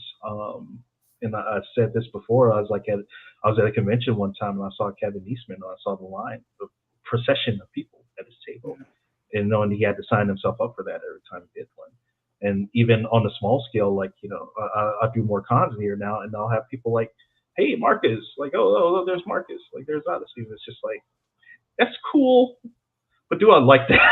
Do I like, being able to get recognized, or someone pull me over to like talk business while I'm like trying to take a piss or something? It's like little things. I'm a person that like values like their privacy and their peace like a little bit. And like, I don't have an issue like if people do that. So by all means, if anybody sees me at a con or something, I'll talk to you for hours. Like, and it's never ever a problem. Like, I don't like actually like really feel that way. But as a introvert turned extrovert, which is what I am, even people like that, they know that those social interactions, they come with like an energy cost. So you can have them and it can be great while you're doing it, but like by the end of the day, by the time you're done with all that, you're drained. And even sometimes just doing things on the business side, collaborating with all my creators and doing everything and being there for everyone, like it takes a toll on me, like it really does. And it's something that like personally I haven't found like the solution for. And I try to be good and I try to be responsive, but sometimes for my own mental benefit. Like I have a friend who used to do this and talk about this on Instagram and things like that, where he would shut everything down, his entire social media. And like, I have his phone number, I text him sometimes, don't hear anything from him. He's just off the grid because that's what he has to do to be able to get everything going and be able to sort of keep his head there. And then once he's done, he pokes his head back out, he'll be social again, and then that lasts for 3 months until it shuts everything down again. And I'm realizing that more and more that, I'm a little bit of the same cloth. It's hard for me to really find that energy to be a more face-forward person, just both for myself and for Odyssey. And it's something I'm trying to improve on, but I know it's going to take me some time to get there. And that's one thing that I don't have easy solutions for, that does not come easy or naturally for me. And I wish I could be one of those people who can be on TikTok and flip the phone around and be walking around with it and talk about, like, it's not me. It's just naturally me. I'll do it and I'll get around to doing it someday. But like when you guys see it, no, it probably took me a lot of time and working myself up to be able to get in that position. Yeah. All right, cool. I got a fun in the bathroom at a con story, but we could wait till later if you guys have a question. Is it PG-13? Yeah. Since we're just talking about it, I might as well go into it. So this was before I started selling at cons. This is when I would go to enjoy them, and my oldest boy, who is going to be turning 16, was a baby. He was probably 1. And so I was there with my cousin and my son. It's at the Steel City Con, and I walk into the bathroom to go change my son's diaper. I have them all up there, and Ernie Hudson happens to be, taking a leak or whatever. So I just, totally ignored the fact that he was even there. Just went about my business. And then he starts going, he turns around and he's like, I remember those days, and talking about his kids and this and that. And I'm like, so like have a cool conversation with him. No sooner did he walk out, Kevin Nash walks in, exact same conversation while I'm trying to change my kid's diaper. I'm like, hey, that's. And then as I leave, when I finally leave with my son, my cousin was standing by the door going, so how was that?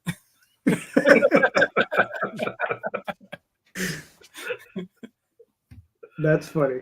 Yeah. Well, at least it wasn't like Alan Moore story. You have people shoving stuff underneath the stall to get him to sign it. Oh yeah. But yeah. Like I said, I wasn't about to be that guy, and plus I was busy.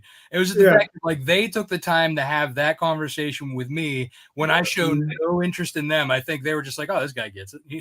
Yeah. And your dad doing dad things. Exactly. They were dads. They showed, they're like, "Oh, I remember those days. Whatsoever. They go by so fast." Mm-hmm. Yep. There you go. All right, cool. Anybody got another question? Because I got another one. No? Take it. All right. Well, I think I've asked this one before. I'm going to ask it again anyway because I actually like this question. Who is your comic book hero? Right? All right, let's go with Marcus. Oh, man. This is a tough one because I tend not to idolize people too much. I have my heroes and everything like that, and definitely people that I look up to, but I also recognize that everyone is human. Everyone is fallible. And sometimes, there's a mix of things too. So always have reverence for people, but don't put anyone up on a pedestal too much. But there's definitely people that inform me a lot, and people who's been inspirations to me. I know one of those was, of course, the late great Stan Lee, and he's someone who, he's become this sort of like controversial figure. He already was, and has become even more so since his passing. And now that he's not around to defend himself anymore, you see people start having all sorts of weird takes about everything. And there's no doubt that Sam was a complex man, and he did some things that are fantastic for comics, and he did some not great things on part of creators and everything like that too. But what you can't take from him is that even if you just reduce him down to he's just an editor, okay, he's still the greatest comic book editor that has ever walked this planet. So it's like you can reduce him down to as much as that, but that's one thing he's always going to hold. And what we enjoy in comic fandom right now is because he was out there putting himself out there to beat the drum and wave the flag for comics. And when conventions were done in the basement of comic shops or on the sides of the street, Stan was still there, making sure he was being a presence. And that's something not a lot of people would do. So he was always someone I looked up to a lot. And the late great Mike Wieringo too, someone who's from an artistic standpoint, is someone I used to copy their artwork endlessly and try working on recreating their layouts and everything like that, until I was just I could almost mimic his style one for one. And over the course of time, naturally being able to strip away what worked for me there and what didn't, but know that the forebearer to my artistic skill was because he existed. He came out, and when he passed away, that was a huge thing for me. I was very, very heartbroken about it. But the fact that I get to see here today and have a comic book that I published that bears his name on it is like one of the biggest like full circle moments that I've experienced in comics, and it's been a lot of them. And then Kevin Smith is another one who whatever he makes, good or bad, I love the energy that he brings to stuff, whatever he is putting out there. And I think he's still a very like underrated comic book writer, at the same time. And I think he stuck with me a lot because when he was doing Guardian Devil and doing Marvel Knights Daredevil, that's when like I started having a comic book shop for the first time. So that was among the first things I ever had on the pull list before. So a lot of my fandom is attached to the books that he was making then. And he's someone who I've been lucky enough to also meet in person and really have an awesome interaction with them, and I got to see firsthand the type of person that he is and how he treats his fans. And he's not like me where he gets burnt out on talking to people. They'll come up and hug you and shoot the shit with you and talk your ear off if you let them to.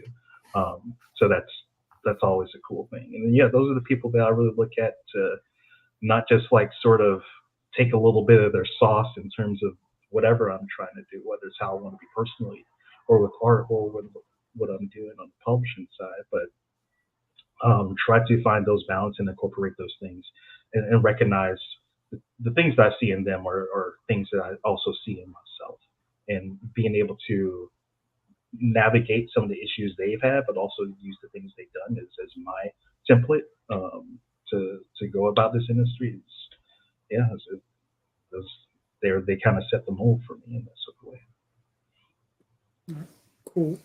Randy, what are you thinking? For me, it's Eisner for me. I never got to sit in on a class or actually get to watch him speak for too long of a time, but I did follow I caught Spirit real early on, and it just blossomed out from there. That I admire his workload. I admire his tenacity.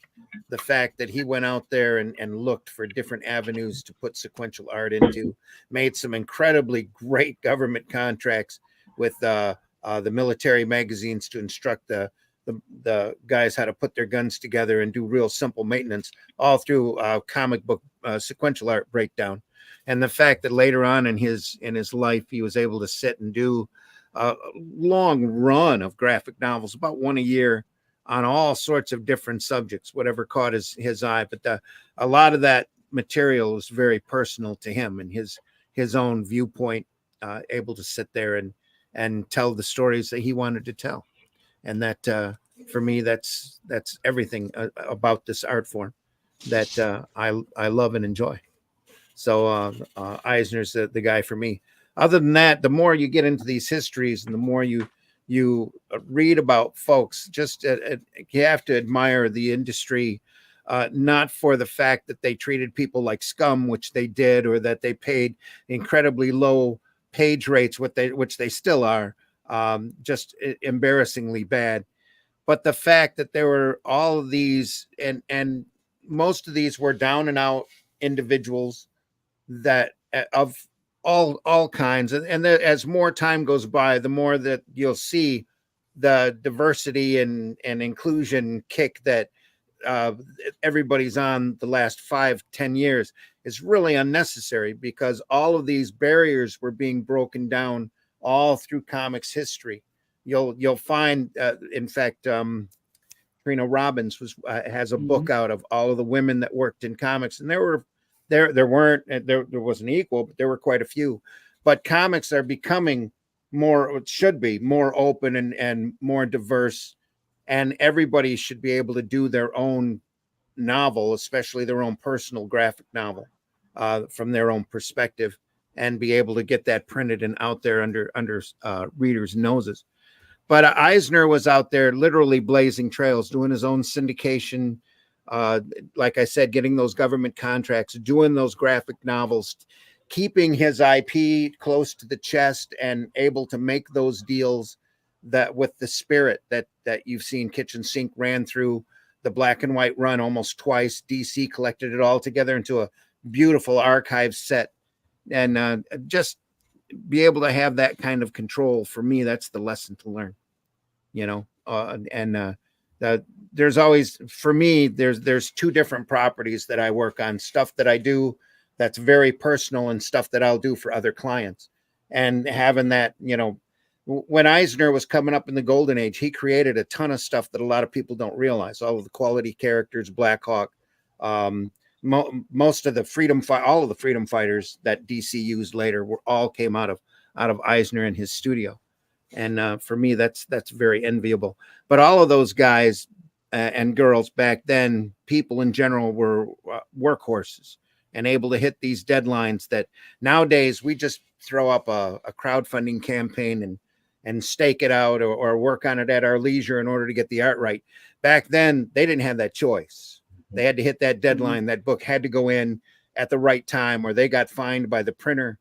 And the body of work, the quality of work that a lot of these guys did is just absolutely incredible. Other than that, I would say C.C. Beck and the lessons that he figured out when he was he came from an advertising background into Fawcett and did the Shazam Captain Marvel. Literally realized what comics were all about, stripped out all of the unnecessary detail to just real basic colors. Because to him, if it wasn't colorful and on the page, it wasn't really a comic. And just his perception of what made the industry. I find that very enviable. And then there's a lot of other artists out there that I would, give my right arm to draw like. that I love and enjoy. And a lot of writers as well that I wouldn't mind having their talent, to be able to sit there and work in. But it's just this whole industry, and Eisner and Beck for me. Alex Toth is a big one for me as well. Mm-hmm. So, again, another guy who just takes everything, strips it all down to the bare bones. And that's his big motto. Draw what has to be there, but draw the hell out of it, Yeah. Cool. Rob, what are you thinking? So I think you and I have talked about this before. So for the big two, I guess they always say never meet your heroes, right? Mm-hmm. But I have to say that I had a pleasant experience meeting Chris Claremont, which shortly after a bunch of people told me, I had the opposite experience with him. He was kind of addicted to them or whatever, but I must have caught him at a great time, first thing in the morning at a Motor City Comic Con. This was like I think that's what you'll see too, Rob. That'll be the commonality. There's the people that talk to people at 6 p.m. at cons, and there's yeah. people that talk to them at night. Yeah. Right, yeah. You So get I two was like, different creators in that. yeah. So I was like one of the first ones in line waiting for, like, I mean, I was like, I had my stack of comics that I wanted him to sign. I'm sitting there waiting with my cousin, and you know, like he comes and sits down, and I'm like one of the first ones that talk to him, and you know, he's signing my books away, and I'm talking to him about his stories, and you know, I'm asking him questions, and you know what he would have done if he would have continued writing, because like really like his run on the X-Men and like with the New Mutants and and Excalibur, like those were all my favorite stories, and kind of a big influence on how I write Snowpaw, because of how he writes the Scottish accents and the Irish accents. There's, you know, I think that influenced me on how to put voice to characters, not just like, you know, the way they talk, but like also phonetically how you're writing it, to like so that other people can then hear that in their heads or even read it out loud and say, oh, well, that's what it sounds like, you know. So that was a big influence on me. And like I said, it was a pleasant experience meeting him. I'm sorry for the others who didn't get that same. From an indie standpoint, and this is like going real indie. So Claudio Sanchez is the lead singer of Coheed and Cambria, and he's also self-published through his comic company, Evil Inc. He's been writing the Amori Wars. It was just, I think it was Coheed and Cambria before, and then he changed it to the Amori Wars when he went with Boom. But like I had been following him, you know, since their albums first came out. That he put out the books in Hot Topic, and what really blew my mind was that the music that they were putting out were the stories of these comics.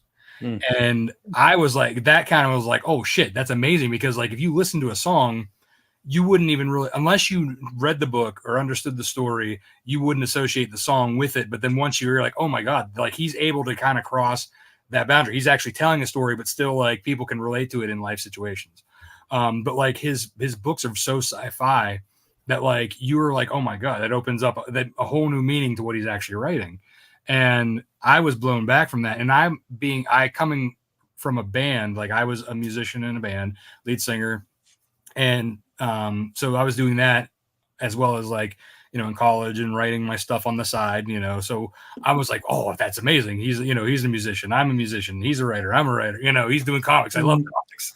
So that was like, if I ever got a chance to meet him, and I actually unfortunately missed the opportunity at the in Pittsburgh. They had the that Comics Pro event in February.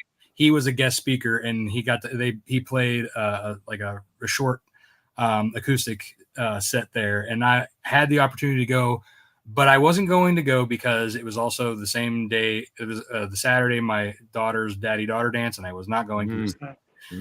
But yeah, if I ever get the opportunity to meet him in person, I would love that. All right, cool. You know, it's funny. I have like my typical answers: Frank Miller, Alan Moore, Neil Gaiman, Bill Willingham. You know, those are all my typical guys, right?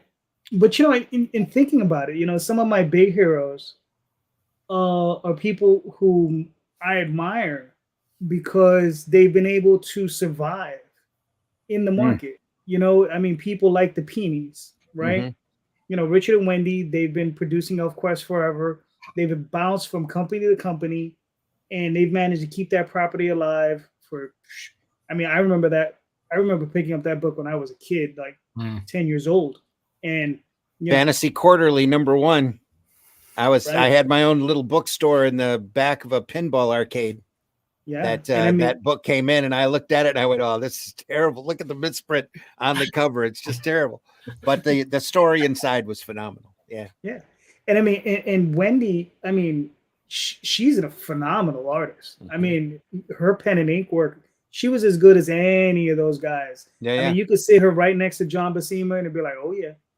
You know, she was just as good as any of those people working at Marvel DC. I mean, her pen and ink still has her own incredibly unique look. Oh yeah, like you could pick that out of nowhere. Like, even if like she wasn't drawing like an elf or whatever, like you could tell just by that story, the line art, like what she's doing. It's so unique. Absolutely, yeah. And I mean, and you know, and another guy who I feel is along those lines, like somebody like Terry Moore, right? Terry Moore just kind of silently just there, like always just there, you know, and he has his core group of fans. What? Always watching. Always watching. Yeah, yeah. You know. But yo, what's up, Ozzy? Ozzy's hero is JD. He's talking about Rosario, right? It must be. Must be.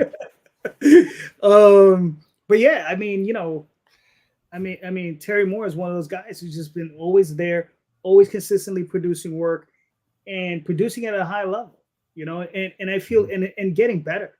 Because when I first started reading Strangers in Paradise, it was okay. I didn't really, I enjoyed it, but it was one of those things I kind of fell out of.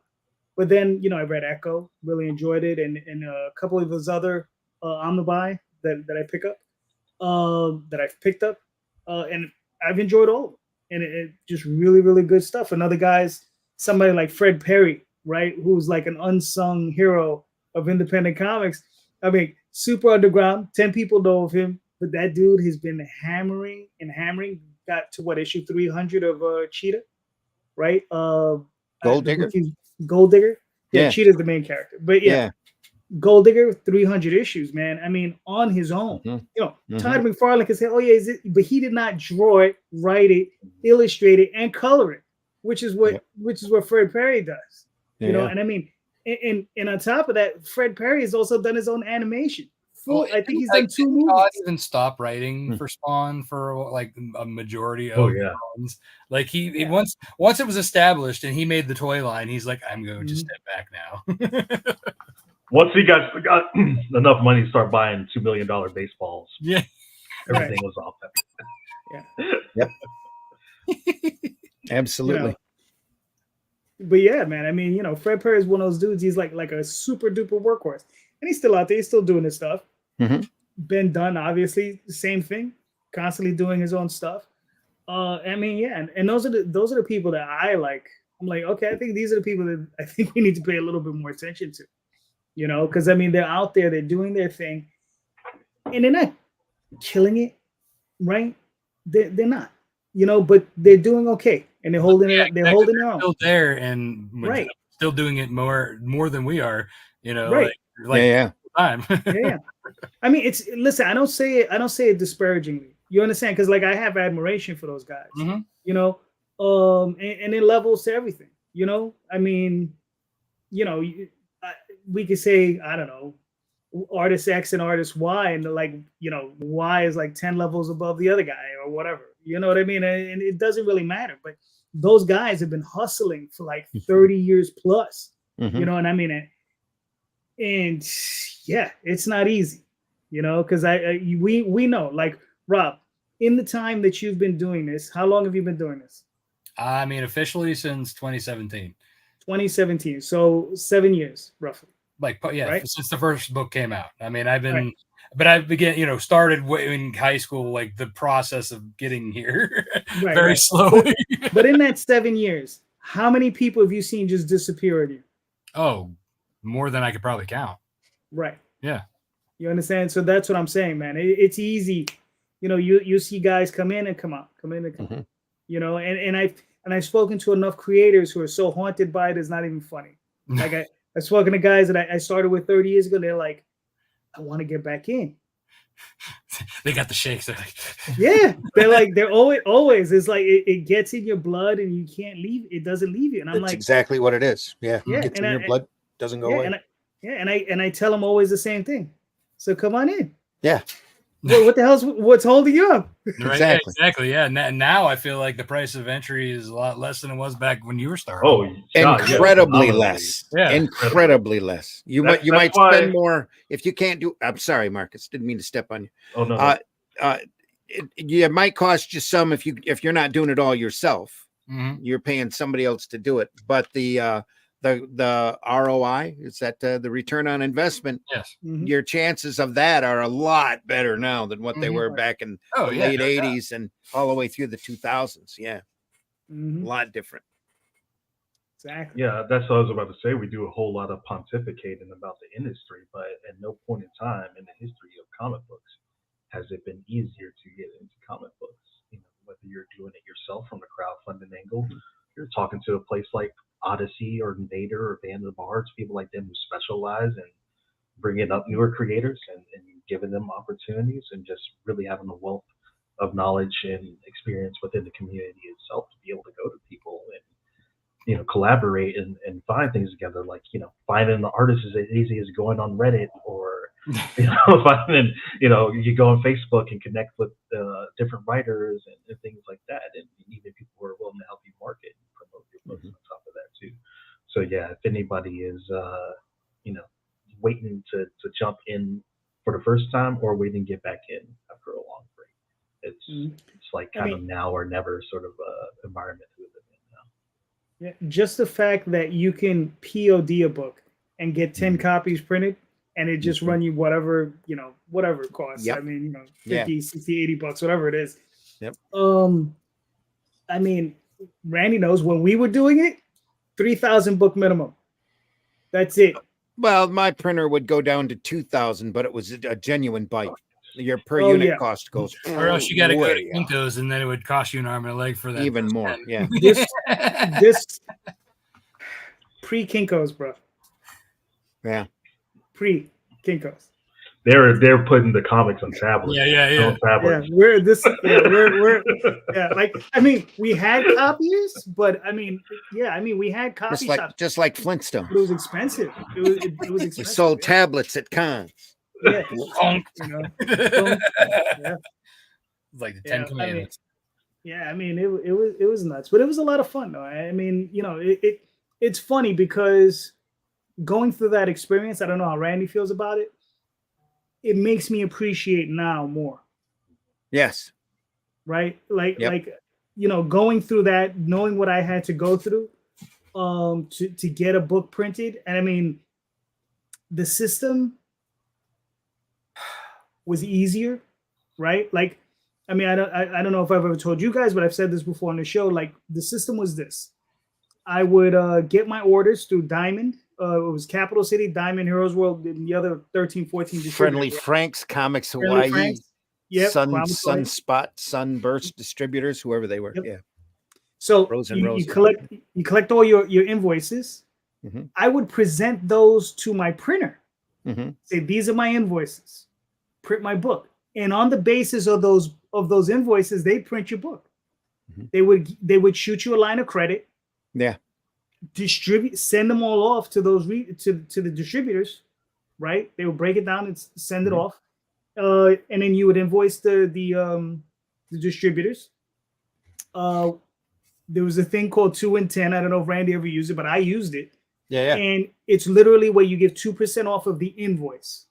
So if the invoice was $100, you say, I'll give you 2% off the invoice. They get $2, and you'll get your check within 2 business weeks of you issuing that invoice, instead of them taking 30 days, right? So I would, so the money would turn around a lot quicker. I would turn around, pay my bill, and I was always in the black, you know, which was great. So there were a lot more steps, but I mean, you know, it was just fun. I mean, but like I said, I was a kid back then, and now if I had to go through that now, I don't know, I'd probably lose my mind. Yeah, I don't think I would do it either. Yeah, that's like more than marketing work. Yeah. But you know, and the thing is, I did it when I was 18. You know, I self-incorporated. I did all that stuff when I was 18 years old, and I was like, what the frick was I doing? I was like, you know, to this day, I'm like, how did I figure that out? I bought a book, and it explained it all. I was like, it made it nice and easy. Funny, you learned that in a book. Book. An actual book, yeah. Books can be amazing. Yeah. Yes.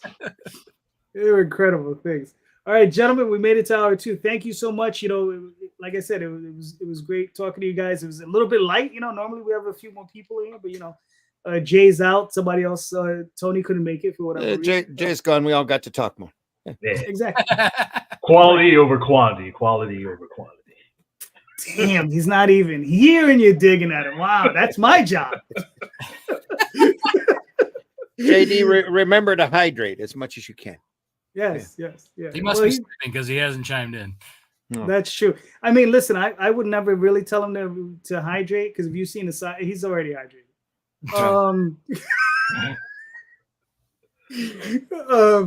Anyway, Rob, where can they find you your work, sir? Yeah, so lonewolfcomics.com. That's my main site.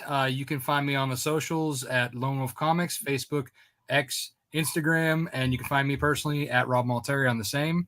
And you can go to the Kickstarter at lonewolfcomics.com/Nightwolf. That'll redirect you to that very long Kickstarter URL. All right, cool. Marcus, where can they find you your work, sir? Simple enough. Go to odysseycomics.com. Everything else will take care of itself from there. Very nice. Randy? Aerocomics.store. If you want to check out some of the work that I've done, like Alice in Chains or The Fool, Paragon, not Captain Paragon, but Paragon, Calico, which is a great fantasy title that with artwork by C. Michael Lanning, or HeroBot Zero that I did myself. That's adventures of a little robot who fights large monsters in a city as long as he can do it on the clock. You get time and a half for overtime. Everything at aerocomics.store is ready to go immediately. There's also a subscription service that we've started over there where we send you a digital comic for a little monthly fee. So just to keep the fires burning, and we give you news and advanced looks at the stuff that we're all working on over at Aero Comics. Plus my 2 shows on Indie Comics Network. Friday morning, Comics by Night, where we look at some great sequential artwork and by some of the just finest masters that you can imagine. Really inspirational stuff to look at. And Sunday Funnies, where we look at the more oddball stuff that almost the fringe material around this wonderful business of ours. We've looked at the Mars Attacks set where there's a lot more of more unusual stuff on there. We just got done looking at the first 2 issues of Planet Comics from the 1940s with Spurt Hammond and the Space Patrol. That kind of great material. Just fantastic stuff. Nice. So it's all archived over there. We've been doing it for over a year on both of those programs, 2 years, I think, for Sunday Funnies. So go over there and check those out.